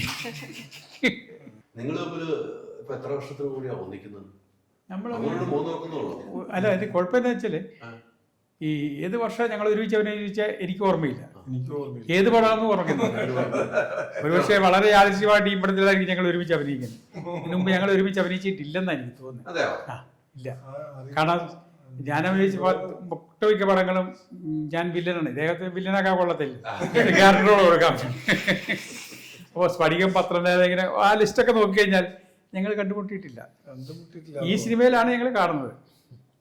അല്ല, ഒരു പല തലമുറ നേരത്തെ ഒന്ന് പറയുമല്ലോ, പല തലമുറയിൽ നിന്ന് വീണ്ടും നിങ്ങളൊക്കെ വന്ന് നിൽക്കുമ്പോൾ നമുക്കൊക്കെ മനസ്സിലുണ്ടാകുന്ന സന്തോഷം വലുത് തന്നെയാണ്. ആ ഉള്ളിൽ നിന്ന് തന്നെ പറയാം, നമ്മൾക്ക് അത്ര ഇഷ്ടപ്പെടുന്ന കഥാപാത്രങ്ങൾ നിങ്ങൾ ചെയ്തു തന്നിട്ടുണ്ട് മലയാള സിനിമയ്ക്ക്. ഈ സിനിമയിൽ എത്തുമ്പോൾ ഇവരൊക്കെ കൂടി കാണുമ്പോൾ ഒരു സന്തോഷം വേറെ ആയിരിക്കുമല്ലോ താങ്കൾക്കൊക്കെ ഉണ്ടായിരിക്കുന്നത്. എങ്ങനെയാ പറയാൻ പറ്റുക? അതെ, പുതിയ ആൾക്കാരായിട്ട് ചെയ്യാന്ന് പറയുന്ന ഒരു സന്തോഷമുള്ള കാര്യമാണ്. എന്താ വെച്ചാ ഇവർക്ക് ചില ടിപ്സുകളൊക്കെ ഞങ്ങൾ കൊടുക്കാറുണ്ട് ഇതേമാതിരി ചെയ്യാൻ. അപ്പൊ നമുക്കറിയാവുന്ന കാര്യങ്ങൾ പറഞ്ഞു കൊടുക്കാറുണ്ട്. അപ്പൊ അതൊക്കെ ചിലപ്പോ എല്ലാം ഡയറക്ടർക്ക് ശ്രദ്ധിക്കാൻ പറ്റിയെന്ന് വരില്ല. കുറച്ച് കാര്യങ്ങളൊക്കെ ഞങ്ങൾ പറഞ്ഞു കൊടുക്കും. ഇവർക്ക് നമ്മളോടൊപ്പം ഇവരും നന്നായെങ്കിലല്ലേ നമുക്കൊരു സുഖം ഉണ്ടാവുള്ളൂ. ഇവരും കൂടി നന്നാവണമെന്നുള്ളൊരു ആഗ്രഹത്തിലാണ് ഞങ്ങളും പിന്നിൽ നിൽക്കുന്നത്. ഇപ്പൊ കുറെ സിനിമകൾക്ക് കുറവാണ് അല്ലെ, സിനിമകളിൽ കുറവ് വരുന്നു, സീരിയലുകൾ കുറെ മുഖങ്ങൾ കാണുന്നു. ആ സിനിമകൾ കുറയുമ്പം ഒരു ടെൻഷൻ ഉണ്ടാകാറുണ്ടോ? നമ്മളൊന്നും ആരും കാണുന്നില്ലല്ലോ എന്നുള്ള ടെൻഷൻ ഉണ്ടാകാറുണ്ടോ? ഇല്ല, അങ്ങനെ ടെൻഷനൊന്നും വരാറില്ല. എനിക്ക് ഇടയ്ക്ക് ഏതെങ്കിലുമൊക്കെ വന്നു വീഴും. അതല്ലേ, അത് ഉറപ്പാണ്. ഒരെണ്ണം വന്ന് ഉണ്ടാവുന്നുണ്ടെന്നുള്ള ഉറപ്പാണ്. എല്ലാ വർഷത്തിലും 1-2 സിനിമകൾ എത്തുന്നുണ്ടെന്നുള്ള നമുക്ക് ഉറപ്പ് തന്നെയാണ്. എല്ലാ വർഷത്തിലല്ല, ഒരു മാസം കൂടുമ്പോ 2-3 മാസം കൂടുമ്പോ ഓരോന്നും. അതാണ് ഒരു വർഷത്തിൽ ഏറ്റവും കൂടുതൽ 6 സിനിമയിൽ അഭിനയിച്ചു പോകുന്നുണ്ട്. പക്ഷെ അതൊരു മടുപ്പ് തോന്നാറില്ല, അല്ലെ? ഇങ്ങനെ ഒരു ഗ്യാപ്പ് വരുമ്പോൾ അഭിനയിച്ചില്ലെങ്കിലും മടുപ്പ് തോന്നാം. അത് അഭിനയം ഇടയ്ക്ക് ചെയ്തില്ലെങ്കിൽ ഒരു മടുപ്പ്. എനിക്ക് അപ്പൊ അത് സീരിയലായാലും ഞാൻ എടുക്കുന്നത് അതുകൊണ്ടാണ്. ഇടയ്ക്ക് അഭിനയിക്കണം എനിക്ക്. അഭിനയം നമുക്ക് വേണം. അതെ, അത് നാടകമായാലും കുഴപ്പമില്ല, സിനിമ ആയാലും സീരിയലായാലും കുഴപ്പമില്ല. അതെ, തൊഴിലെന്ന് പറഞ്ഞൊരു ജീവൻ തോണിക്കാം. ഏതുകൊണ്ടാണേലും തൊഴിൽ ചെയ്തുകൊണ്ടിരിക്കുന്നവർക്ക് അത് മുട്ടിപ്പോയി കഴിഞ്ഞാൽ, നിന്ന് പോയി കഴിഞ്ഞാൽ ഒരു അസ്വസ്ഥതയാണ്. സിനിമ ഉണ്ടെങ്കിൽ നമ്മൾ വളരെ ഹാപ്പിയാണ്. അതൊരു പോസിറ്റീവ് എനർജി, അത് അല്ലേ? അതെല്ലാവർക്കും അതെ. ഇപ്പം എല്ലാ അഭിനേതാക്കൾക്കും അത് തന്നെ. നമ്മളൊരു കഥാപാത്രം വിളിക്കുമ്പോൾ ഇന്ന കഥാപാത്രമാണ്, ഓക്കെ റെഡിയാണ് നമ്മൾ ചെയ്യാൻ.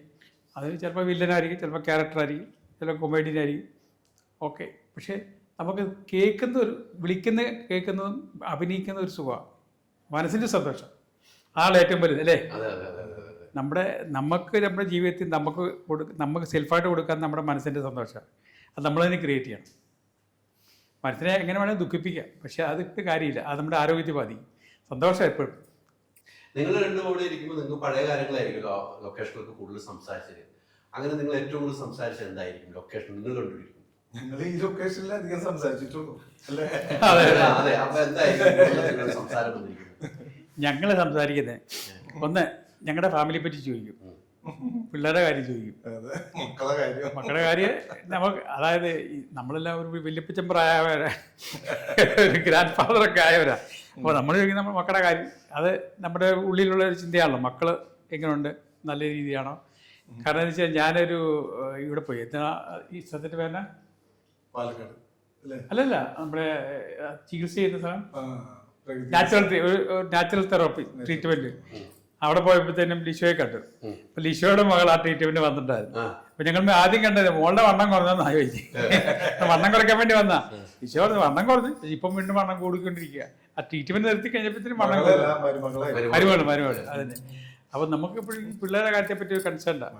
കാരണം ഇദ്ദേഹം ഒരു അച്ഛനാണ്, ഞാനൊരു അച്ഛനാണ്. അപ്പൊ തീർച്ചയായിട്ടും ആ രീതിയിലുള്ള കോൺവെർസേഷൻ ഉണ്ടാവും. സിനിമ സെക്കൻഡറിയാണ്, കണ്ടുപിട്ടുമ്പോൾ പിന്നെ അടുത്ത സിനിമയിലേക്ക് പോകും തീർച്ചയായിട്ടും. ഇപ്പോൾ ഏതാ വർക്ക് ചെയ്യുന്ന സീരിയലാണോ അത് ചോദിക്കും തീർച്ചയായിട്ടും. ഒരു പല സിനിമകളിലും പല വേഷങ്ങൾ ചെയ്തല്ലേ. എപ്പോഴും ഈ പറഞ്ഞ വില്ലൻ എന്നൊരു ലേബൽ ഉണ്ടായിരുന്നു. പിന്നീട് നല്ല സിനിമകളിലേക്ക് വന്നപ്പോൾ ഒത്തിരി സിനിമ. ഞാൻ കഴിഞ്ഞ ദിവസം ഒരു സിനിമ ഞാൻ വീട്ടിലിങ്ങനെ ഇരുന്നപ്പോൾ രാത്രി ലാലേട്ടനായിട്ട് സിനിമ, പഴയ സിനിമയാണ് കേട്ടോ. അതെനിക്ക് സിനിമയുടെ പേര് ഞാൻ ഇന്ന് വന്നു കഴിഞ്ഞപ്പോൾ ആ സിനിമയുടെ പേര് എനിക്ക് മറന്നു. സ്ഫടികമൊന്നുമില്ല, അതിനകത്ത് മുമ്പിലത്തെ ഒരു സിനിമയാണ്. അതിലും ഒരു പോലീസ് ഓഫീസറാണ്, പോലീസ് വേഷങ്ങളാണല്ലോ കൂടുതൽ ചെയ്തത്. അതൊരു പോലീസ് ഓഫീസർ. അപ്പൊ ആ സിനിമകൾ കാണുമ്പോഴും അന്ന് കാണുന്ന സ്ഫടികൻ ജോർജേട്ടൻ തന്നെയാണ് ഇന്ന് നമ്മുടെ മുമ്പിലേക്ക്. അത് വ്യത്യാസമൊന്നുമില്ല, കുറച്ച് പ്രായം എന്നുള്ളൂ. പക്ഷെ ഇപ്പോൾ വേണ്ടത്ര കഥാപാത്രം കിട്ടാതെ നല്ല വേഷങ്ങൾ നമുക്ക് ഇനി ചെയ്യണമെന്ന്, ഇത്രയും ചെയ്ത കാലഘട്ടത്തിൽ പുതിയ യുഗത്തിൽ എന്ത് വേഷം വേണമെന്ന് ആഗ്രഹിക്കാമോ? ഇന്നത് വേഷം എനിക്ക് കിട്ടിയാൽ ഇല്ല. ഇപ്പോ ഞാൻ ഒരു പുരോഹിതന്റെ വേഷം ചെയ്താൽ കൊള്ളാമെന്നുണ്ട് എന്റെ മനസ്സിലുണ്ട്. നല്ലൊരു പുരോഹിത ഇതുവരെ ചെയ്ത എന്തോ അതായത് നമുക്ക് എപ്പോഴും പുതിയ കഥാപാത്രം ചെയ്യാനുള്ള ആഗ്രഹം. കാരണം ഒരു കഥാപാത്രം ചെയ്ത് അത് ഫിനിഷായി, ഇനി അടുത്ത കഥാപാത്രം നമുക്ക് പുതിയൊരു വേഷം ചെയ്യണം. നമുക്കെപ്പോഴും എന്തെങ്കിലും പുതുമ ആഗ്രഹിക്കുന്ന ആൾക്കാരാണ്. കാരണം ആ പുതുമയൊരു എനർജിയാണ്. ഒരു പുതിയ കഥാപാത്രം ചെയ്യുമ്പോൾ അല്ലെങ്കിൽ പുതിയ അഭിനയിക്കുമ്പോൾ അത് നമുക്കൊരു വലിയ പോസിറ്റീവ് എനർജിയാണ്. അത് നമ്മുടെ ശരീരത്തെയും മനസ്സിനെയൊക്കെ ഉത്തേജിപ്പിക്കും. അതാണ് നമുക്ക് ആവശ്യം, അല്ലേ? വീട്ടിൽ ഇരുന്നാലോ നമ്മളിപ്പോൾ ഇന്നിവിടെ വന്നുകൊണ്ട് നമ്മളെല്ലാം കണ്ടുപിട്ടി. ഇത് വളരെ സന്തോഷമായി, അല്ലേ? കാണുന്നതും കേൾക്കുന്നതും സന്തോഷമാണ്, അതുപോലെ അഭിനയിക്കുന്ന ഒരു സന്തോഷമാണ്. ഈ മോഹൻലാലുമായിട്ടൊക്കെ ഒത്തിരി സിനിമയിൽ ഒരുമിച്ച് അഭിനയിച്ച് ചില സീനുകൾ എടുക്കുമ്പോൾ നിങ്ങൾ മുന്നിൽ എടുക്കുമ്പോൾ നമുക്ക് ഭയങ്കര ഇഷ്ടപ്പെടുന്ന സീനുകൾ കുറേ ഉണ്ട്. നമുക്ക് ഒത്തിരി സിനിമകളുണ്ടോ, ഏതെടുത്താലും ഒന്നിനൊന്നും മെച്ചമായ സിനിമകളാണ്. ആ സിനിമകളൊക്കെ എടുക്കുമ്പോൾ നിങ്ങൾ അത് അഭിനയിച്ച് കഴിയുമ്പോൾ നിങ്ങൾ സംസാരിക്കുമല്ലോ. അങ്ങനെ സംസാരിക്കുന്ന സമയത്തിൽ എന്തായിരിക്കും കൂടുതൽ ഷെയർ ചെയ്തുകൊണ്ടിരുന്നത് അഭിനയ സമയം? ഈ മോഹൻലാലിനെ സംബന്ധിച്ച് നമ്മൾ കൂടെ നിൽക്കുന്ന ആൾക്കാർ എൻകറേജ് ചെയ്യും. അപ്പോൾ നമ്മളൊരു ഫൈറ്റ് സീൻ കമ്പോസ് ചെയ്ത്, എൻ്റെ സ്വടീയത്തിലെ ത്യാഗരാജ മാസ്റ്ററാണ്. അപ്പോൾ മോഹൻലാൽ ഒരു ചേട്ടാ നമുക്ക് ഇങ്ങനെ ചെയ്യാം, കുഴപ്പമുണ്ടോ, ചെയ്യാം കുഴപ്പമില്ല. അപ്പോൾ നമുക്കൊരു എൻകറേജ്മെൻറ്റ് തരുന്നത് ലാൽ എപ്പോഴും എങ്ങനെയാണ്, നമ്മളെ തളർത്തത്തില്ല. ചേട്ടാ നമുക്ക് അങ്ങനെ ചെയ്യാം. അപ്പോൾ നമ്മൾക്കൊരു എൻകറേജ്മെൻ്റ് അത് അങ്ങനെ കേൾക്കുന്നതും പറയുന്നതൊക്കെ നമ്മളതുപോലെ തന്നെ ചെയ്യും. കാരണം സ്വടീയത്തിൽ വരുമ്പോൾ ഞാൻ കളരി പിടിച്ചിട്ടുണ്ട്. കളരി ഇപ്പം എനിക്ക് ഡൈവ് ചെയ്യാനും തലകുത്തി പറയാനും അല്ലെങ്കിൽ ഫൈറ്റ് ചെയ്യാനും ബുദ്ധിമുട്ടില്ല. അതുകൊണ്ട് ത്യാഗരാജൻ മാസ്റ്റർക്ക് വളരെ ഈസിയായിരുന്നു. ഫൈറ്റ് മാസ്റ്റർക്ക് അത്രയും ജോലി കുറയും. നമ്മൾ ചെയ്യാന്ന് പറഞ്ഞാൽ ഓക്കെ, ചെയ്തില്ലേ പിന്നെ 2 മിനിറ്റ് ചെയ്യണം. അപ്പോൾ ഇതൊക്കെ നമ്മുടെ ജീവിതത്തിൽ ഉണ്ടാകുന്ന ചില അനുഭവങ്ങളാണ്. അത് നിസ്സാരമായി കാണാൻ പാടില്ല. കാരണം ഒരു സൂപ്പർ ഹീറോയുടെ കൂടെ അഭിനയിക്കുമ്പോൾ അദ്ദേഹത്തിന് ഒപ്പം നിന്ന് അഭിനയിക്കുന്ന പറഞ്ഞാൽ ഒരു വലിയ ടാസ്ക് തന്നെ. പക്ഷെ അതിനെ അതിജീവിച്ചാൽ ഓക്കെ, ക്യാരക്ടർ വിജയിച്ചു. അല്ലെങ്കിൽ നമ്മൾ ഫെയിലാവും. കാരണം നമ്മൾ ടിമിഡായി, അല്ലെങ്കിൽ പ്ലേ ഭയപ്പെട്ടു, അല്ലെങ്കിൽ ഉത്കണ്ഠ ഉണ്ടായി, അത് നിരാശയുണ്ടായി. ഇപ്പം ഭദ്ര പറഞ്ഞില്ലേ, ടെൻഷൻ ഉണ്ടായിരുന്നു പറഞ്ഞില്ലേ. സ്വാഭാവികമായിട്ട് അഭിനയത്തിന് ടെൻഷൻ ഉണ്ട്, ഇല്ലാതില്ല. ആ ടെൻഷൻ മാറ്റിക്കളഞ്ഞാൽ നമ്മളെ ക്യാരക്ടറിലേക്ക് വന്നു കഴിഞ്ഞാൽ ഓക്കെ, എൻ്റെ പ്രശ്നമില്ല. കാരണം ഓപ്പോസിറ്റ് നിൽക്കുന്നത് ഒരു ക്യാരക്ടറാണ്, അഭിനയിക്കുന്ന ഞാനും ഒരു ക്യാരക്ടറാണ്. അപ്പോൾ അത് ക്യാരക്ടറാണ് കൂട്ടിമുട്ടുന്നത്. ജീവിതത്തിൽ ആ കാലഘട്ടത്തിൽ ഒരു സിനിമ നിലയിൽ വലിയ പേരായിരുന്നു. ആ സമയത്ത് ഇപ്പോഴും ആ പേര് നിലനിൽക്കും. ആ സമയത്തൊക്കെ പുറത്ത് ലാലേട്ടനോട് കൂടെ അഭിനയിച്ചു, ഓംകാട് കൂടെ അഭിനയിച്ചു, ഒത്തിരി ആളുകൾ കൂടെ അഭിനയിച്ചു, ഒരു വില്ലൻ കഥാപാത്രങ്ങളാണ്. അന്നൊക്കെ പുറത്തിറങ്ങുമ്പോൾ ഇമേജ് എങ്ങനെയാണ്? അയ്യോ, തീർച്ചയായിട്ടും പുറത്തിറങ്ങുമ്പോൾ ആൾക്കാർ, എനിക്ക് ഒരുപാട് ഫാൻസ് ഉണ്ടായിരുന്നു ഈ സ്പടിക ഇറങ്ങിയ ശേഷം.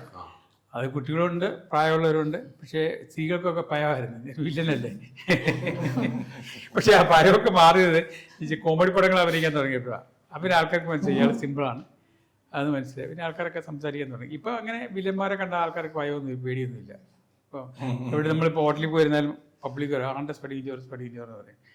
പണ്ടങ്ങനെയല്ലോ, ഒച്ച പറയത്തില്ല, പേടിയാ സ്പടികം ചോറ്. ഇപ്പം അങ്ങനെ ആൾക്കാർ പറയും, നമ്മുടെ പേര് സ്പടികം ചോറാണെന്ന് എല്ലാവർക്കും അറിയാം. അങ്ങനെ പറയും. പണ്ട് അങ്ങനെ വിളിക്കാൻ പേടി ആൾക്കാർക്ക്.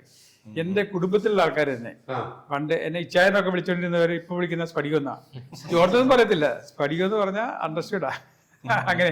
അപ്പോൾ ഇത് പേരങ്ങ് എസ്റ്റാബ്ലിഷ്ഡായി, സ്പടികം എന്നുള്ള പേര്. ബാക്കി ഇതിന് പറഞ്ഞ വാലുകളൊന്നും വേണ്ട, ജോർജൊന്നും പറയണ്ട. സ്പടികം എന്ന് പറഞ്ഞാൽ ലോകത്തിൽ ഒറ്റ സ്പടികമുള്ളൂ. ഞാനൊരാൾ പറഞ്ഞു പണ്ടേ, സ്പടികം ജോർജ്. അപ്പോൾ പുള്ളിക്ക് സംശയം, അതാരാ സ്പടികം ചോറ്? ഞാൻ പറഞ്ഞു ലോകത്തിൽ ഒരാളും ഉള്ളൂ സ്പടികം ചോറായിട്ട്. ഞാനാന്ന് പറഞ്ഞു. പറഞ്ഞത് അല്ല, അത് അപൂർവ ഒരു ഭാഗ്യല്ലേ. പിന്നെ ഈ ആ പേരൊന്നും മാറിയിട്ടില്ല. ഇപ്പൊ നമുക്ക് പല കഥാപാത്രം പിന്നീട് വേറെ കഥാപാത്രത്തിലേക്ക് പോയിട്ട് നമ്മുടെ ഓർമ്മയിൽ ഈ സ്പടികം ജോർജ് അന്നും ഇന്നും അതേ പേരിൽ തന്നെ ഇരിക്കുകയാണ്. അതെന്താണെന്ന് ചിന്തിച്ചു? എനിക്ക് തോന്നുന്നത് അത് ആ പടത്തിൻ്റെയും പെർഫോമൻസിൻ്റെയും അതായത് ഒരു സൂപ്പർ ഹീറോയുടെ കൂടെ അഭിനയിച്ചിട്ടുണ്ട്, അതിൻ്റെ ഒരു ക്രെഡിറ്റ് അതിലുണ്ട്. രണ്ട്, ആ സംവിധായകൻ്റെ ക്രെഡിറ്റ് ഉണ്ട്, ബത്തൻ സാറിൻ്റെ. കാരണം കഥ സ്ക്രിപ്റ്റിൻ്റെ ഒരു മേന്മയുണ്ട്, പിന്നെ മോഹൻലാലിൻ്റെ ഒരു ഹെൽപ്പ്, എല്ലാം കൂടി ചേർമ്പോൾ അതിൻ്റെ ഒരു ബ്ലെൻഡാണ് ഈ സ്പടികം എന്ന് പറയുന്നത്. ഞാൻ ഒറ്റയ്ക്ക് പോയി അഭിനയിച്ച് ശരിയാവും, മോഹൻലാലില്ല, ഞാൻ പോയി മിമിക്രി കാണിച്ചാൽ അത് സ്പടികം ചോദിച്ചാൽ ഒരിക്കലും ആകത്തില്ല. ആവോ? ഇല്ല.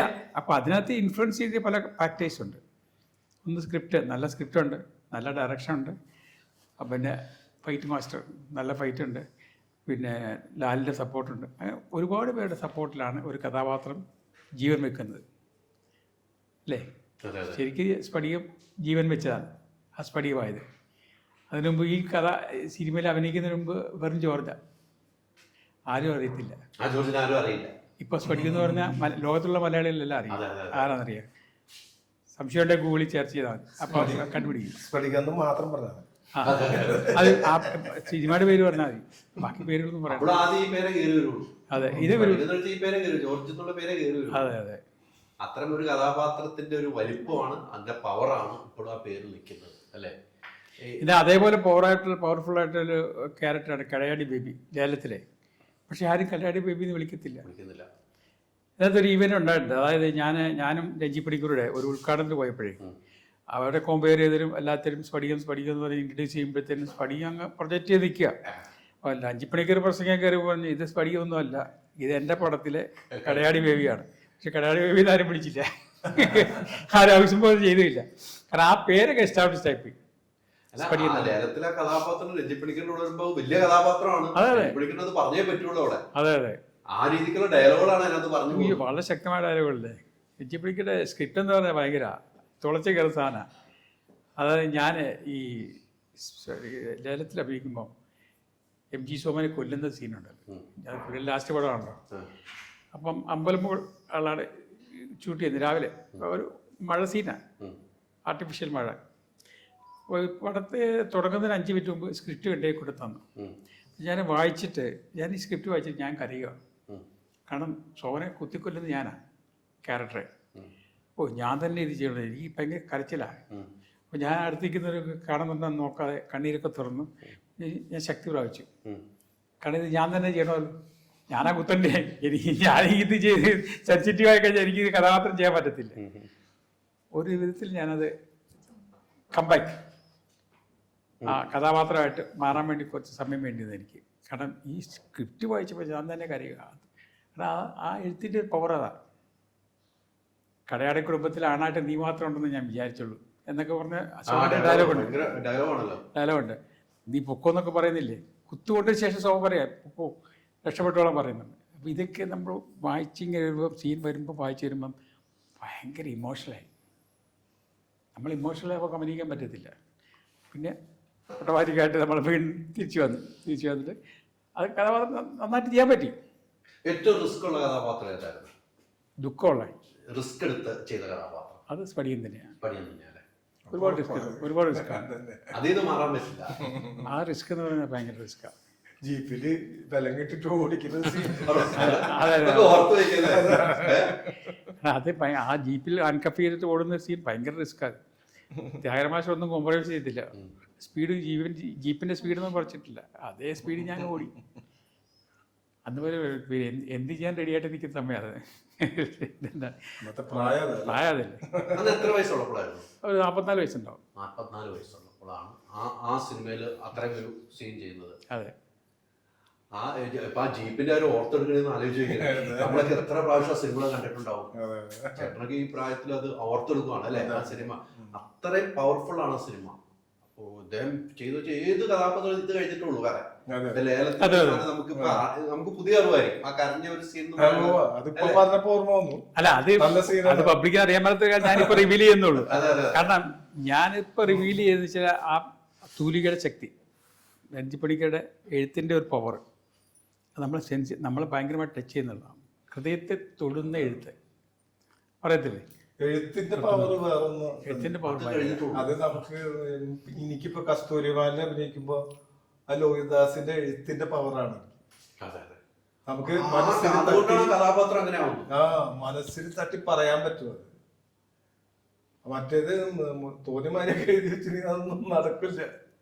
നമുക്ക് അറിയാതെ അങ്ങോട്ട് ക്യാരക്ടർ ആയി പോകുന്നുണ്ട്. നിങ്ങളിൽ നിന്ന് നമുക്ക് കൂടുതൽ കിട്ടുന്ന നമ്മുടെ മനസ്സിൽ കരയാനുള്ള സീനുകളായിരിക്കും, സെന്റിമെന്റൽ ആയിരിക്കും ഏറ്റവും കൂടുതൽ നിങ്ങൾ നമുക്ക് തന്നിരിക്കുന്നത്. എനിക്ക് തോന്നുന്നു കസ്തൂരിമാൻ പറഞ്ഞപ്പോഴാണ് സെന്റിമെന്റൽ ചെയ്യുമ്പോൾ ഒരു നമുക്ക് ആ ഒരു ഫീല് ഉൾക്കൊള്ളണമെങ്കിൽ സമയം എടുക്കും ആ കഥാപാത്രം.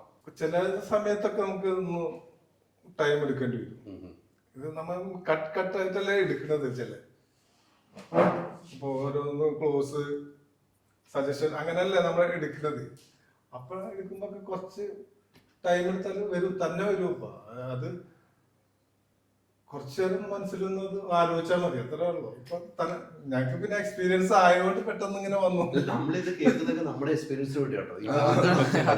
ഇവർക്കൊക്കെ നമ്മൾ കുറച്ചു നേരം ഇങ്ങനെ മനസ്സിൽ ആ ക്യാരക്ടർ ഇങ്ങനെ നമ്മൾ വെറുതെ ഇരിക്കുമ്പോഴും ഇങ്ങനെ മനസ്സിലിട്ട് ഇങ്ങനെ ഉരുട്ടിക്കൊണ്ടിരിക്കുന്നത് നമ്മൾ എന്താണ് ചെയ്യേണ്ടി വരിക അതേ മനസ്സിലിങ്ങനെ പിന്നെ കയറിയിരിക്കുമ്പോ തന്നെ വരും. അത് ഇമോഷണലൊക്കെ എനിക്ക് നന്നായിട്ട് വന്നിട്ടുണ്ട്. ഡബ് ചെയ്യുമ്പോഴും ഭയങ്കരമായിട്ട് ചെന്നൈ പോണ ഒരു കാലഘട്ടത്തായിരുന്നു അല്ല, ഇവിടെ തിരുവനന്തപുരത്തുണ്ടായിരുന്നു, ചിത്രാഞ്ജലിയില് അവിടെ ആയിരുന്നു അല്ലേ. ആ ഡബ് ചെയ്യുമ്പോൾ ഒരു അവസ്ഥയും വേറെ അല്ലേ. അതായത് നമ്മൾ ഡബ് ചെയ്യുമ്പോൾ നമ്മൾ ആ ക്യാരക്ടറായിട്ട് മാറിയില്ലെങ്കിൽ ആ വോയിസ് കിട്ടത്തില്ല. അത് നമ്മൾ പഴയ അഭിനയിച്ച ചിലപ്പോൾ 3 മാസം കഴിഞ്ഞായിരിക്കും ഡബ് ചെയ്യുന്നത്. ആ 3 മാസം മുമ്പുണ്ടായത് നമ്മൾ അഭിനയിച്ച ആ മൂഡിലേക്ക് നമ്മൾ വീണ്ടും വരണം, എന്നാലും നമുക്ക് നമ്മുടെ ആ വോയിസ് മോഡുലേഷൻ കിട്ടുള്ളൂ, അല്ലെ കിട്ടത്തില്ല.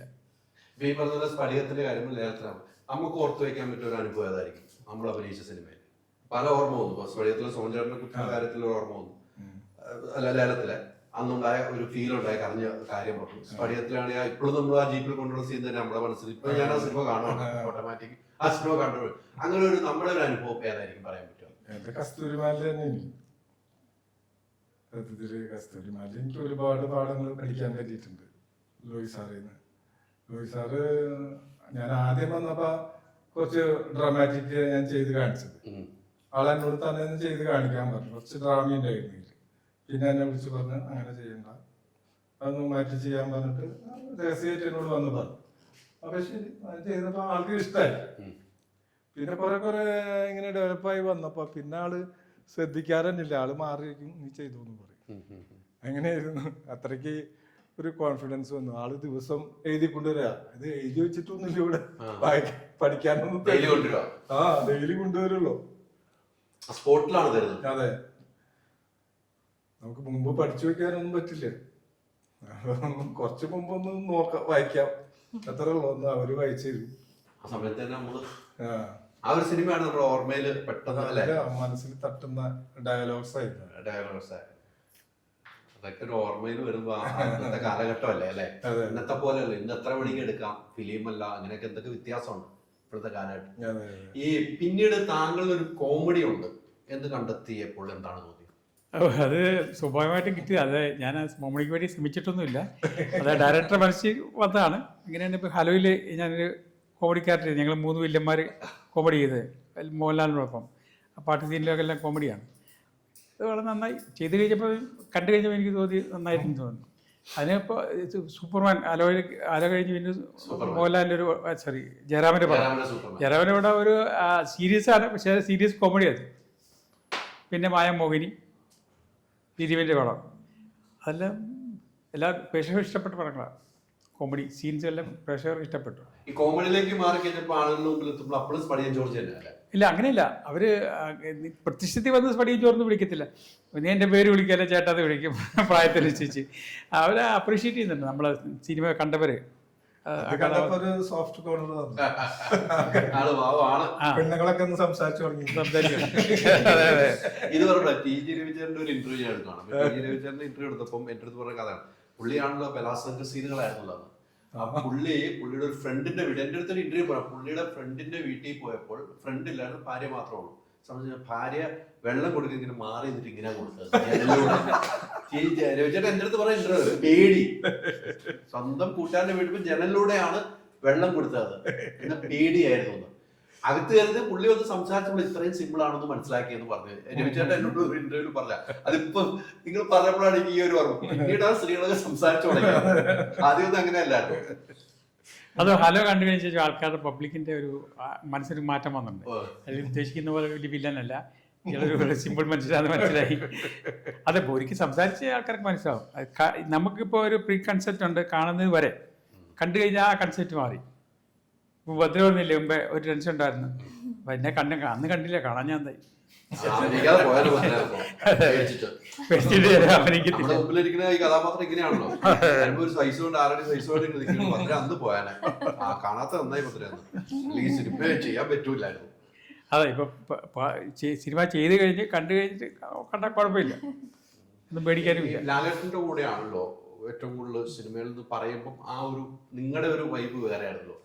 വെറുതെ ഇരിക്കുന്ന സമയങ്ങളിലൊക്കെ മോഹൻലാൽ എന്ന് പറഞ്ഞ ആ പ്രതിഭ താങ്കളെടുത്ത് പറഞ്ഞൊരു പ്രായം കൂടുതലുണ്ട്, പറഞ്ഞൊക്കെ എന്തെങ്കിലും ഓർത്തെടുക്കുകയാണെങ്കിൽ എന്തായിരിക്കും? അങ്ങനെയൊന്നുമില്ല. പുള്ളി ഷൂട്ട് സമയത്ത് പലപ്പോഴും പല തമാശകളൊക്കെ പറയും. അത് ഓർത്തിരിക്കേണ്ട തമാശകളൊന്നും എൻ്റെ മനസ്സിലില്ല. പിന്നെ പുള്ളിക്ക് ഫീൽ ചെയ്ത ചില സംഭവങ്ങളുണ്ട്.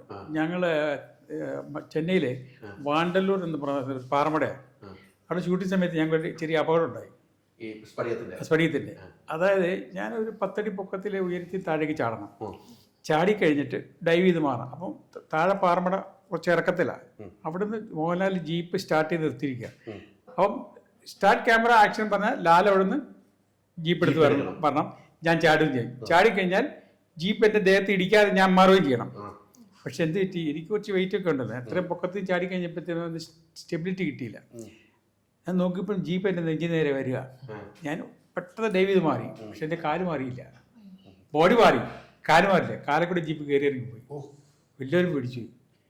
ഭാഗ്യത്തിന് ഈ ഷൂസിൻ്റെ മുകളിൽ കൂടെ ഇങ്ങനെ കയറ്റം കയറി ഇങ്ങനെ വന്നപ്പോഴേ കൂടുതലൊന്നും പറ്റിയില്ല. ഞാൻ ചാടി എഴുന്നേറ്റ് ഓടുകയും ചെയ്തു. ലാൽ ഭയങ്കര ടെൻഷനായി. ലാൽ രാത്രി എന്നെ വിളിച്ചു ചോദിച്ചു, അതെങ്ങനെ വേദന വല്ലതും ഉണ്ടോ, എന്തെങ്കിലും ഹോസ്പിറ്റലിൽ പോകണം? ഒന്നുമില്ല, ഒരു കുഴപ്പമില്ല, വേദന ഒന്നുമില്ല. പക്ഷെ ചെറിയൊരു വേദന ഉണ്ടായിരുന്നു. പക്ഷേ അത് ഞാൻ കളരി പഠിക്കുന്ന സമയത്ത് കളരി പോയി തിരുമ്മി ശരിയാക്കി. കുഴപ്പമില്ല, ഇപ്പോഴും ഒരു കുഴപ്പമില്ല കാലിന്. അപ്പോൾ അത് പുള്ളി ഭയങ്കര ഭയപ്പെടുത്തിയ സംഭവമാണ്. ഒരു ആക്സിഡൻറ്റ് വന്ന പോലെ ആയിപ്പോയി. പക്ഷേ അത് കഴിഞ്ഞ് ഷൂട്ടിങ് ഒരു കുഴപ്പമില്ല, കണ്ടിന്യൂ ചെയ്തു. അങ്ങനെയാണ്. അന്നൊന്നും ഡൂപ്പ് ഉപയോഗിക്കുന്നില്ല അല്ലേ? ഇല്ലെന്നേ, അന്നൊന്നും ഡൂപ്പില്ല. ഡൂപ്പ് ഇങ്ങനെയുള്ള സീനൊന്നും ഡൂപ്പ് കിട്ടത്തില്ല. അപ്പോൾ വലിയ പാറമട ചാടാനൊക്കെയാണ് ഡൂപ്പ് കിട്ടുമായിരിക്കും. കെട്ടിച്ചാടുന്ന സീനും ഡൂപ്പുണ്ട്. കെട്ടിൽ ഇടുന്നില്ലേ, ആ സീന് ഡൂപ്പുണ്ട്. പക്ഷെ അതെനിക്ക് കെട്ടിച്ചാടാൻ കേട്ട് പഠിച്ചോളൂ, ഡൂപ്പൊന്നുള്ളോട്ടോ ഇനി നടന്നിരിക്കുന്ന. ഈ ശരീരമൊക്കെ വെച്ച് വേറെ ഡൂപ്പ് ഇട്ടിട്ടുണ്ടെങ്കിൽ ഞങ്ങൾ പറഞ്ഞു കൊടുക്കാൻ വേണ്ടി അവരോട് അല്ലേ? അതെ, ഇവർക്കൊരു പാടാ. പുള്ളി കളരി പഠിക്കുന്നുണ്ട്, കുഴപ്പമില്ല. ഞാനിപ്പോ ഈ ഫൈറ്റിലൊക്കെ നമ്മളെ ഫൈറ്റ് സീനൊക്കെ ഉണ്ടായിരുന്നല്ലോ, അപ്പൊ അതിനുശേഷം ഇവരൊക്കെ ഒരു ഗൈഡൻസ് ഉണ്ടല്ലോ. സാറൊക്കെ എന്നോട് പറഞ്ഞപ്പോ മാർഷൽ ആർട്സ്, കളരി, അതുപോലെ കരാട്ടെ ഇതൊക്കെ ഒന്ന് ട്രൈ ചെയ്യുന്നുണ്ട് ഇപ്പൊ. ഞാൻ പക്ഷേ എനിക്ക് കളരി പഠിക്കുന്നത് മോഹം വന്നത് സിനിമയുടെ ഒരു ഭ്രമം കൊണ്ടാണ്. അതായത് സിനിമയിൽ അഭിനയിക്കണമെങ്കിൽ ഫൈറ്റ് ചെയ്യണം, അങ്ങനെ ഒരു സംഭവം ഉണ്ടല്ലോ. അപ്പോൾ ഞാൻ ഈ കളരി പഠിക്കാൻ പോയപ്പോൾ CBN കളരിയാണ് പഠിച്ചത് കോട്ടയത്ത്. അപ്പോൾ ഈ കളരി ഗുരുക്കൾ ചോദിച്ചു, ചേട്ടാ എത്ര വയസ്സായി? ഒരു ഏജ് ഓവറാണ്, മനസ്സിലായില്ലേ, കളരി പഠിക്കുന്ന സമയമൊക്കെ. അപ്പം ഗുരുക്കൾ പറഞ്ഞു ചേട്ടൻ പഠിക്കാൻ പറ്റില്ലെന്ന് പറഞ്ഞു. അപ്പോൾ ഒരു ചലഞ്ചായി. പഠിക്കാൻ പറ്റില്ല എനിക്ക് പഠിച്ചു നോക്കുള്ളൂ. ഞാൻ പറഞ്ഞു എനിക്ക് അങ്ങനെ വലിയ ഭയങ്കര കളരി അഭ്യാസം പഠിക്കേണ്ട, സിനിമയ്ക്കുള്ള ഫൈറ്റും കാര്യങ്ങളൊക്കെ. അപ്പോൾ സിനിമ എന്ന് പറയുമ്പോൾ പുള്ളിക്ക് ഒരു എന്താണ് ഒരു ആൻസൈറ്റി, എന്ത് സിനിമ. അപ്പം ഞാൻ ചെങ്കോലൊക്കെ അഭിനയിച്ചിരിക്കുന്ന സമയം പഠിക്കത്തിൽ ഒരു പടം ചെയ്യാൻ വേണ്ടി പോവാണ്, ഒരു പ്രിപ്പറേഷനാണെന്ന് പറഞ്ഞു. ഞാൻ പറ്റില്ല, ഈ പ്രായത്തിൽ പറ്റില്ലെന്ന് പറഞ്ഞു. ഞാൻ അപ്പോൾ പറ്റുമെന്ന് പറഞ്ഞു. അയാൾ ഗുരുക്കൾ പറയാൻ പറ്റില്ല, ഞാൻ പറഞ്ഞു ഞാൻ പറ്റുമെന്ന് പറഞ്ഞു. അങ്ങനെ ചേട്ടൻ അങ്ങനെ പറയരുത്, നിങ്ങളും ചെയ്യിപ്പിച്ച് നോക്കാൻ പറഞ്ഞു. അപ്പോൾ എനിക്ക് ഈ സിനിമയോടുള്ള പാഷൻ പിന്നെ ഒരു ചലഞ്ചായിട്ട് ഞാൻ എടുത്തു. ഞാൻ പറഞ്ഞു എന്ത് റിസ്ക് വന്നാലും ചെയ്തോളാന്ന് പറഞ്ഞു. അപ്പോൾ പുള്ളി ആദ്യം എനിക്ക് കുറച്ച് വിഷമുള്ള കാര്യങ്ങൾ ചെയ്തു പറഞ്ഞു. ചെന്ന ഉടനെ കുറച്ച് വാമിയൊക്കെ കഴിഞ്ഞ് തലകുത്തി മറിയുക, ഡൈവ് ചെയ്യുക, ഇതൊക്കെ പുള്ളി പറഞ്ഞല്ലോ ഞാൻ ചെയ്യുക. എനിക്ക് പേടിയില്ല, പെടലി ഇടേണ്ട കാര്യങ്ങളൊക്കെ പറഞ്ഞത്. ഞാൻ അങ്ങനെ ചെയ്ത് ഇതൊരു ഭയങ്കര കോൺഫിഡൻസാണ് എനിക്ക് ചെയ്യാൻ പറ്റുന്നുണ്ട്. അങ്ങനെ 3 വർഷം പഠിച്ചു കളരി. അത്യാവശ്യം താഴെ വീണാൻ നിൽക്കാനുള്ള കാര്യങ്ങളൊക്കെ പഠിച്ചു. അത് എനിക്ക് ഒരു അസറ്റായി അത് സ്പടികത്തിന്, ആ ഫൈറ്റിന്. നല്ല ഫൈറ്റല്ലേ, ഒരു പുതിയ ആളാണ് ചെയ്യുന്നത് തോന്നത്തില്ല. കാരണം അത് കളരിയുടെ ഗുണമാണ്. അത് ഞാൻ പുള്ളിയോട് പറഞ്ഞു മാർഷൽ ആർട്സ് പഠിക്കുന്നതല്ല എന്ന് പറഞ്ഞു. അതെ, നമുക്കുള്ള അറിവ് നമ്മൾ പകർന്നു കൊടുക്കും അല്ലേ, അത്രേ ഉള്ളൂ. ഇപ്പം ഇവർ ജൂനിയേഴ്സായിട്ട് വരുമ്പോഴത്തേക്കും അവരെ പ്രോത്സാഹിപ്പിക്കുക എന്നുള്ള നമ്മുടെ ഡ്യൂട്ടി. അല്ല, നിങ്ങളെ പോലെ ആളുകൾ സംസാരിക്കുമ്പോൾ കേൾക്കാനാണ് ഞങ്ങൾക്ക് താല്പര്യം. പ്രേക്ഷകർക്കും ഇതായിരിക്കും താല്പര്യം. എത്ര എക്സ്പീരിയൻസ് ആണ് നിങ്ങൾ പറയുന്നത് അല്ലേ? ആ എക്സ്പീരിയൻസ് കേൾക്കുമ്പോഴാണ് നമുക്ക് ഒരു അറിവ് നമുക്ക് കിട്ടുക. നിങ്ങളത് ഇങ്ങനെ കിട്ടാറില്ല നമുക്ക്, വളരെ ചുരുക്കം. ഇങ്ങനെ പണ്ടൊന്നും സിനിമ പ്രൊമോഷൻ പോലും ഇല്ല അല്ലേ?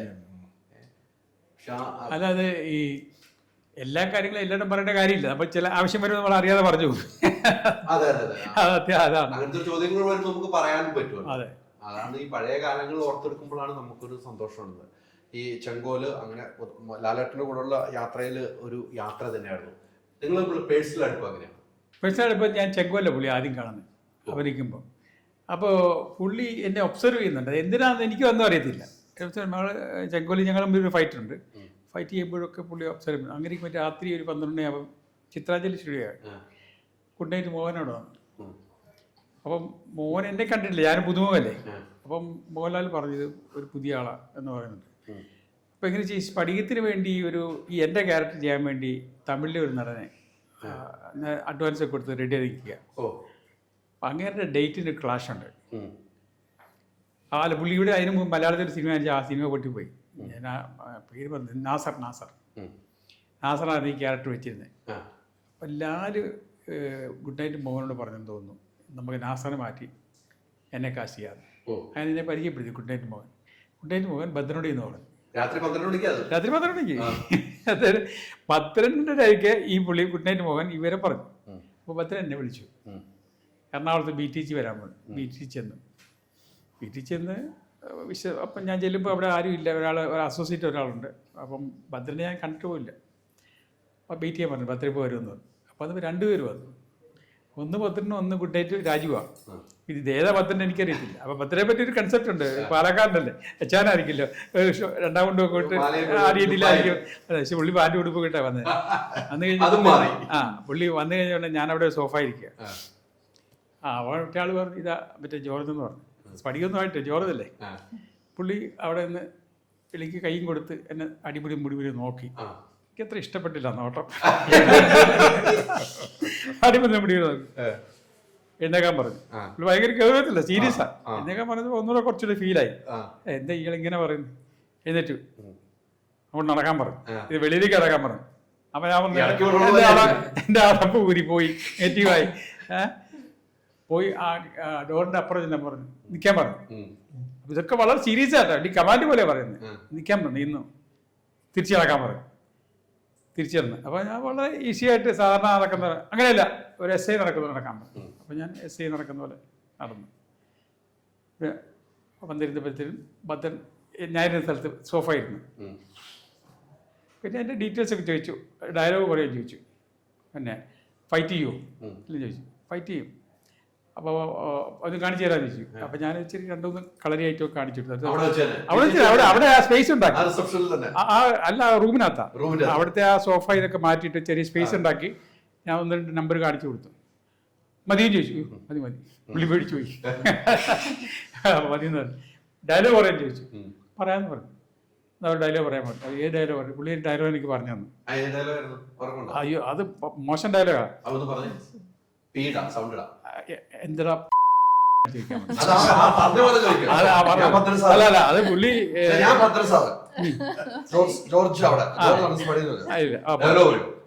ഡയലോഗ് ഞാൻ ചോദിച്ചു ആരുടെ മുഖത്ത് പറഞ്ഞു, ആരോട് പറഞ്ഞു? ഡയലോഗ് പറയും. ഏത് ഡയലോഗ് പറയണ്ടേ? അത് പുള്ളി പറഞ്ഞു തന്നില്ലെങ്കിൽ പറഞ്ഞു തരേ. ആ ഡയലോഗ് വേണം പറയാൻ. അപ്പൊ ഞാനേ അതുവരെയുള്ള എന്റെ രോഷം എല്ലാം അങ്ങ് തീർക്കാൻ പറ്റി. അപ്പൊ ഞാൻ ഭയങ്കര സീരിയസ് ആയിട്ട് പുള്ളി ഇഷ്ടപ്പെട്ടു. പുള്ളി പേടിച്ചു പോയി. ഓ, ഇതെന്താ സംഭവം? അതോടെ പുള്ളി മതിയാക്കി. ആ ഡയലോഗ് പിന്നെ ചോദ്യങ്ങൾ ചോദിച്ചില്ല, ഇരിക്കാൻ പറഞ്ഞു. പിന്നെ പുള്ളി ആ ക്യാരക്ടറിന്റെ സ്വഭാവം സ്വന്തം പറഞ്ഞു തന്നെ. അപ്പൊ എന്റെ മനസ്സിൽ ഇതെല്ലാം പുളുവാ. ഞാനിത് സ്വീകരിക്കുന്നില്ല. പുള്ളി പറയുന്നുണ്ട് ഇനി മലയാള സിനിമയിൽ ഇങ്ങനത്തെ കഥാപാത്രങ്ങൾ ചെയ്തില്ല എന്നൊക്കെ പറയുന്നുണ്ട്, ഫസ്റ്റ് ആൻഡ് ലാസ്റ്റ് എന്നൊക്കെ പറയുന്നുണ്ട്. എല്ലാം പറഞ്ഞ് കേൾപ്പിച്ച് ഞാൻ ഇറങ്ങി പോന്നു. ഞാൻ പിള്ളേർ നമ്പരും മേടിച്ച് ഒന്നും മേടിച്ചില്ല. അപ്പം വീട്ടിൽ കുറച്ച് കഴിയുമ്പോഴത്തെ ആ അസോസിയേറ്റ് ഓടി വന്നു കുറേ, ചേട്ടാ ഒന്നും പറഞ്ഞില്ലോ, ഞാൻ അഭിനയിക്കുന്നില്ലെന്ന് പറഞ്ഞു. ഞാൻ പറഞ്ഞു ഞാൻ അഭിനയിക്കുന്നില്ലെന്ന് പറഞ്ഞു. കാരണം എനിക്ക് ആ അപ്രോച്ച് ഇഷ്ടപ്പെട്ടില്ല. പിന്നെ ഞാൻ അതിന് മുമ്പ് ആദ്യ സിനിമയല്ലേ ചെങ്കോല് കഴിഞ്ഞ് രണ്ടാമത്തെ സിനിമ അഹങ്കാരായി. അഹങ്കാരം എവിടുന്ന് വന്ന് എനിക്കും അറിയത്തില്ല. അത് എനിക്കും അറിയത്തില്ല എവിടുന്ന്. അത് അന്നേരത്തെ ഒരു രോഷം കൊണ്ട് പറഞ്ഞു പോയതാ. അപ്പൊ പറഞ്ഞു ആളതുപോലെ തന്നെ പുള്ളിയോട് പറഞ്ഞു, അസോസിയേറ്റ് പോയി പറഞ്ഞു. രാത്രി 10 മണിയായി പുള്ളി എന്റെ വീട്ടിൽ വിളിച്ചു. 10 മണി വിളിച്ച് പുള്ളിയല്ലേ പുള്ളിയുടെ കൂട്ടുകാരൻ വിളിച്ചു. പറഞ്ഞു നമുക്ക് ഒരുമിച്ച് അഭിനയിക്കും, ഞാനും ഉണ്ട്, നല്ല സിനിമയാണ് എന്നൊക്കെ പറഞ്ഞു. രണ്ടാമത് ഭദ്രം വിളിച്ചു, എന്നോട് സംസാരിച്ചു, എൻ്റെ ഭാര്യയോട് പറഞ്ഞു സംസാരിച്ചു, നല്ല സിനിമയാണ്, ഇങ്ങനെ ചെയ്യണം എന്നൊക്കെ പറഞ്ഞു. ഞാൻ അവിടെ വെച്ച് പുള്ളി എന്നെ സമ്മതിപ്പിച്ചു. ഞാൻ സമ്മതിച്ചു. അല്ല കോഴിക്കോടെ സമ്മതിച്ചു. അത് 3 മാസം കഴിഞ്ഞ് ഷൂട്ടിംഗ് തുടങ്ങുന്നത്. എന്തൊക്കെ ഡിലേ ഉണ്ടായി. അപ്പോൾ ആ ഷൂട്ടിംഗ് തുടങ്ങി കഴിഞ്ഞപ്പോഴത്തേനും ഞങ്ങൾ തമ്മിൽ സിങ്കായി, ഭയങ്കര സിങ്കായി. കാരണം പുള്ളി പറഞ്ഞു ആദ്യം ചെന്നു യൂണിഫോം ഇട്ടോണ്ട് വരാൻ പറഞ്ഞു. യൂണിഫോം ഇട്ട് വന്നാലും പഴയ ലുക്ക് ഒന്നുകൂടെ വന്നു. ഓ ഇവിടെ തനിക്ക് ഭയങ്കരമായിട്ട് സൂട്ടാകുന്നു പറഞ്ഞു യൂണിഫോം. ആളെ പുള്ളിയുടെ ഫസ്റ്റ് അപ്രീഷിയേഷൻ. അത് കഴിഞ്ഞിട്ട് പിന്നെ നമ്മൾ ഓരോ സീൻ ബൈ സീൻ വരുമ്പോഴത്തേനും പുള്ളിക്ക് ഇഷ്ടപ്പെടുന്നുണ്ട്. നമുക്ക് മുഖത്ത് നോക്കുമ്പോൾ അറിയാമല്ലോ ഇഷ്ടപ്പെടുന്നുണ്ടായില്ല എന്നുള്ളത്. അപ്പോൾ അതാണ് ഒരു എൻഗേജ്മെന്റ്. പിന്നെ എല്ലാവരും സപ്പോർട്ട് ഉണ്ടായിരുന്നു. ഭദ്രന്റെ സപ്പോർട്ട് അല്ല, അതൊന്നും പറഞ്ഞിട്ടില്ല. മോഹൻലാൽ എന്ന് പറഞ്ഞിട്ട് പിന്നെ പറഞ്ഞിട്ടില്ല. ഞാൻ മോഹൻലാലിന് പറഞ്ഞിട്ടില്ല. പിന്നെ ഞാൻ തെലുങ്ക് പടത്തിൽ അഭിനയിക്കാൻ പോയി.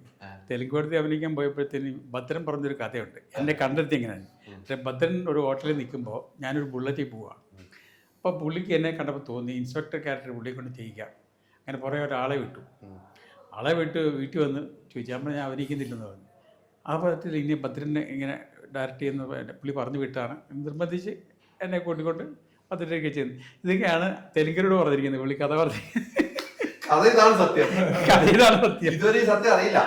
അറിയില്ല, സത്യം അറിയില്ല. ഒരു സത്യം നമുക്ക് കിട്ടി. വേറെ കഥയാണ്. അത് തെലുങ്കിനോടൊക്കെ പറഞ്ഞ കഥ കേട്ടോ. പുള്ളി കണ്ടെത്തി എങ്ങനെയാന്നുള്ളത് അത് കണ്ടു. പിറ്റേ ദിവസം 2 ദിവസം 3 ദിവസം കഴിഞ്ഞപ്പോഴത്തേക്കും ഞങ്ങൾ കോട്ടയത്ത് അഞ്ജലി ഹോട്ടലിൽ ഫ്രണ്ട് വെച്ച് കണ്ടു. ഞാൻ ബുള്ളറ്റ് പോകുന്ന പുള്ളി കണ്ട് ഞങ്ങൾ സംസാരിക്കുകയും ചെയ്തു. വിളിച്ചു നിർത്തി സംസാരിക്കുകയും ചെയ്തു. അതൊരു ഫാക്റ്റാണ്. ശരിക്കും നടന്ന ഇതാണ്.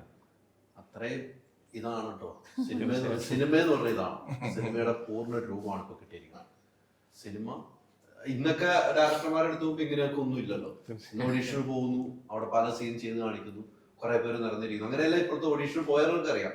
പോയിട്ടില്ല. ഒറ്റ പോയിട്ടില്ല, ഒഡീഷനും പോയിട്ടില്ല. നിങ്ങൾ ആരും പോയിട്ടില്ല അല്ലേ? ഇവരൊക്കെ വലിയ ഭാഗ്യമാണ്. ജോർജ് ചേട്ടനും ഭാഗ്യമുള്ളവരാണ് ഇവരൊക്കെ. ഒരു ഓഡീഷൻ ഇല്ലാതെ ആദ്യം തന്നെ സിനിമയിൽ. അതെ അതെ, അത് വലിയ ഭാഗ്യമാണ്. മറ്റേ നമ്മള് സിനിമയിൽ വരുന്ന വളരെ ഹാർഡ് വർക്ക് ചെയ്ത. കാരണം കസ്തൂരിമാനിലെ ലോഹി സാറ് ഷൂട്ടൊക്കെ കഴിഞ്ഞിട്ട് മദ്രാസിലാണ് എഡിറ്റിംഗ് ഒക്കെ നടത്തിയത്. നടത്തി കഴിഞ്ഞിട്ട് ഒരു ദിവസം രാത്രി വന്നിട്ട് ലാൻഡ് ഫോണിലാണ് എന്നെ വിളിച്ച്. ലാൻഡ് ഫോണിൽ ഒരു 12 മണി സമയത്താണ് രാത്രി വിളിക്കല്. ഹലോ, ഞാൻ ലോഹിയാണ്. അപ്പൊ എന്നെ ആരോ കളിയാക്കാൻ വേണ്ടി വിളിക്കണേന്ന് പറഞ്ഞിട്ട് ഞാൻ പറയും.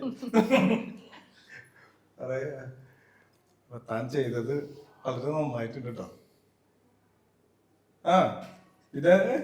പിന്നെ ഞാൻ ചോദിച്ചു, പിന്നെ കുറച്ചുകൂടി സംസാരിച്ചു കഴിഞ്ഞപ്പോൾ ലോഹി സാർ തന്നെയാണെന്ന് എനിക്ക് മനസ്സിലാവുന്നത്. കുറച്ചുകൂടി അപ്പൊ എനിക്ക് ഭയങ്കര ഒരു സന്തോഷം വന്നു. സത്യത്തിൽ എനിക്കൊരു എന്തോ ഒരു വലിയൊരു നാഷണൽ അവാർഡ് കിട്ടിയ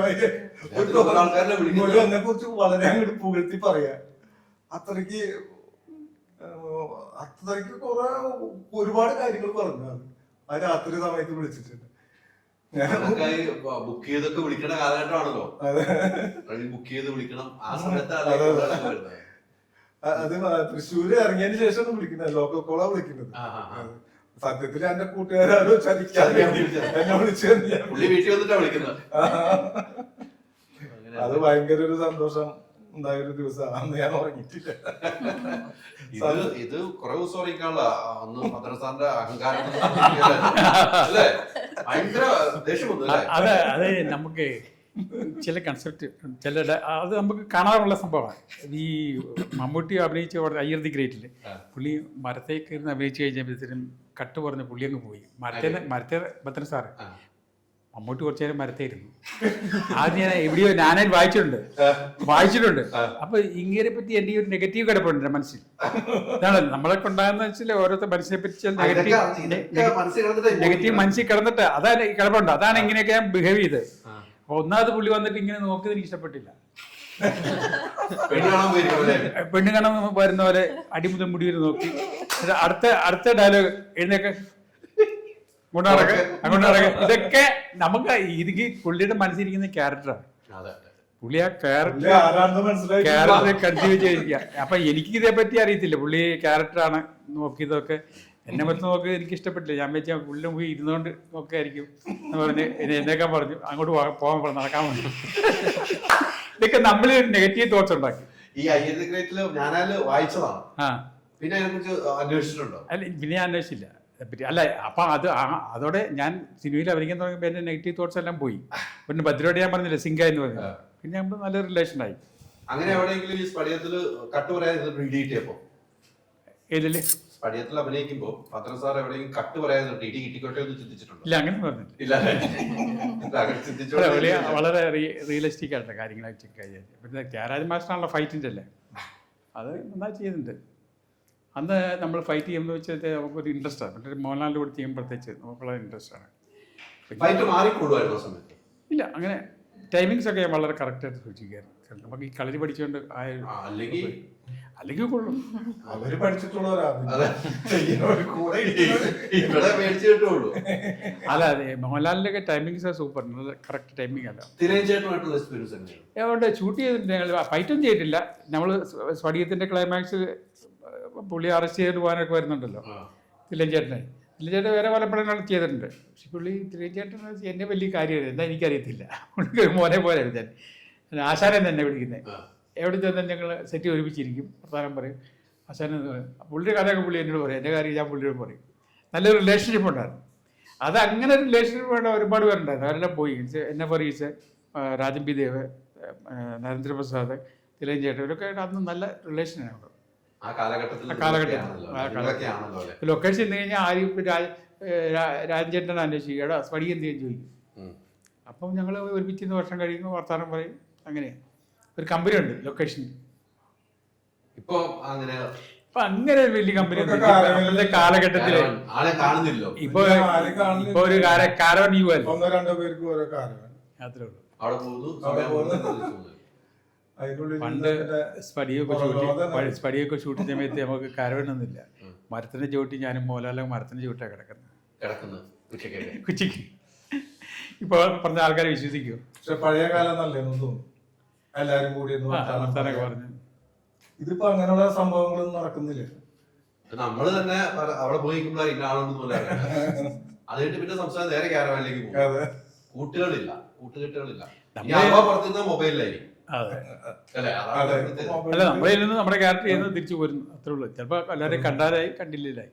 ഒരു വലിയൊരു ഭക്തി മാർഗത്തിലേക്ക് പോകാൻ തീരുമാനിച്ചത് പിന്നീടാണെന്ന് എനിക്ക് തോന്നുന്നു. സിനിമയിൽ അഭിനയിക്കുന്ന സമയത്ത് അങ്ങനെ അല്ലല്ല, സിനിമയിൽ അഭിനയിക്കുന്ന മുമ്പ് ഞാൻ ഭക്തിമാർഗത്തിലാണ്. ഇത്രയും വലിയ ഭക്തി ആയിരുന്നില്ല. ഭക്തനായിരുന്നു. ഭക്തിമാർഗം വെച്ചാൽ അതിന് തുടക്കക്കാലമാണ്. ഞാൻ പണ്ട് മുതലേ ദൈവവിശ്വാസിയാണ്, ചെറുപ്പം മുതലേ. അതെങ്ങനെ എന്നിൽ മുളച്ചു വന്നാണ് വിശ്വാസം ദൈവത്തിൻ്റെ ദാനമാണ്. അങ്ങനെ ഉണ്ടായിരുന്നു. ഞാൻ ഗൾഫിലായിരുന്ന സമയത്തും ജോലി സമയത്തും ഒക്കെ നല്ല പ്രാർത്ഥന അനുഭവം എനിക്കുണ്ടായിരുന്നു. അതിനുശേഷം നാട്ടിൽ വന്നതിന് ശേഷം പല ധ്യാനങ്ങളൊക്കെ കൂടി ഒന്നുകൂടെ റിഫോംഡായി ഭക്തിയുടെ മാർഗത്തിൽ. അത് എനിക്ക് ഭയങ്കര ശക്തി, അത് പവറാണ്. ഇത്ര നാൾ അഭിനയിച്ചത് ഒത്തിരി നായികമാരായിട്ട് വന്നിട്ടുണ്ട്, ഒത്തിരി നമ്മുടെ ഭാര്യ ഭർത്താക്കന്മാരായിട്ട് അഭിനയിച്ചത്. അതിൽ താങ്കൾക്ക് എപ്പോഴും കംഫർട്ട് തോന്നിയെങ്കിലും ഒരു നടി ആരായിരിക്കും? എനിക്ക് അങ്ങനെ ആരോടും പ്രത്യേകിച്ചൊന്നും തോന്നിയിട്ടില്ല. അങ്ങനെയല്ല ഉദ്ദേശിച്ചത്.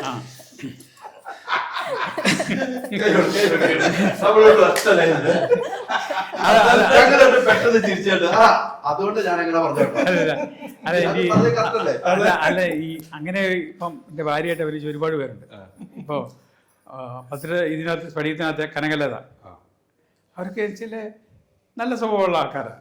അവർ എപ്പോഴും സ്റ്റഡിയും കഴിഞ്ഞാലും നമ്മളെ വിളിക്കും, അച്ചായെന്ന് വിളിക്കും, സ്നേഹമുള്ള ആൾക്കാരാണ്. അങ്ങനെ അവർ നമ്മൾ ആ സെറ്റ് വെച്ചൊരു റിലേഷൻഷിപ്പ് ഉണ്ടാവും, നല്ലൊരു ബന്ധം. അത് നമ്മളവർക്ക് എന്തെങ്കിലും കൊടുത്തിട്ടൊന്നുമല്ല, നമ്മുടെ പെരുമാറ്റം. നമ്മൾ നല്ല രീതിയിൽ പെരുമാറി അവർ നമ്മളോട് നല്ല രീതിയിൽ ഗീവ് ആൻഡ് ടേക്ക് പോളിസിയാണ്. നല്ലത് കൊടുത്താൽ നല്ലത് കിട്ടും, അത്രേ ഉള്ളൂ. എല്ലാവരും നമ്മുടെ കൂടെ അഭിനയിക്കുന്ന ആൾ നമ്മുടെ ജീവിതത്തിൻ്റെ അല്ലെങ്കിൽ നമ്മുടെ അഭിനയത്തിൻ്റെ ഒരു ഭാഗമാണ്. നമുക്കൊരു ലൈഫ് വരുന്നത് അവരും വഴി നമുക്കും ഒരു ലൈഫ് കിട്ടുന്നുണ്ട്, അല്ലേ? ഇപ്പോൾ ലിഷോ എൻ്റെ കൂടെ അഭിനയിക്കും, ലിഷോയെ നന്നായിട്ട് അഭിനയിക്കും, ഞാൻ നന്നായിട്ട് അഭിനയിക്കും, അല്ലേ? ലിഷോ കൊട്ടയായിട്ട് അഭിനയിക്കുന്ന എനിക്കും ആ ഇത് കിട്ടത്തില്ല, ആ എനർജി കിട്ടത്തില്ല. അപ്പോൾ എനർജി ഇങ്ങനെ പരന്നുകൊണ്ടിരിക്കും നമ്മളിലേക്ക്. നല്ലപോലെ ഡയലോഗ് പറയുന്ന ആൾക്ക് തിരിച്ച് മറുപടി പറയുമ്പോൾ അതേ സെൻസി വേണം നമ്മൾ ഡയലോഗ് പറയാം, അല്ലേ? അതേ ടോണി തിരിച്ചു കൊടുക്കണ്ടേ എന്ന് പറഞ്ഞാൽ നമ്മൾ അവരെ മാക്സിമം നമ്മൾ കരുതുക. അവരെയും അതെ, പാട്ട് സീൻ എടുത്തത് ഞാൻ പാട്ട് സീനിൽ പോയിട്ടില്ല. കേട്ടു പാട്ട് സീൻ. ദൃശ്യം 3-ല് ഞാൻ ലാൽ സാറിന്റെ കൂടെ അഭിനയിച്ചു. അപ്പം ആള് ഈ ഒരു ഷോർട്ട് സമയത്ത് എൻ്റെ കണ്ണിലേക്ക് നോക്കി, ഞാൻ പെട്ടെന്ന് ഒന്ന് പതറി. എന്നാലും ഡയലോഗ് പറഞ്ഞു. പറഞ്ഞതിന് ശേഷം എനിക്ക് അത് അത്ര സുഖമായിട്ട് തോന്നിയില്ല ഞാൻ ചെയ്തത്. പക്ഷെ ജിത്തു സാറ് പറഞ്ഞത് ഓക്കെ എന്ന്. പിന്നെ ഞാനൊന്നും പറയാൻ പോയില്ല, വെറുതെ നോക്കിയപ്പോ ഒന്ന് പതറിപ്പോയി. അല്ല, ഞാൻ ഡയലോഗ് പഠിച്ചു വെച്ചിരുന്ന ഇങ്ങനെ പറഞ്ഞ് തുടങ്ങിയതായത്. അപ്പൊ ആളെന്ത് ഇങ്ങനെ നോക്കണേ,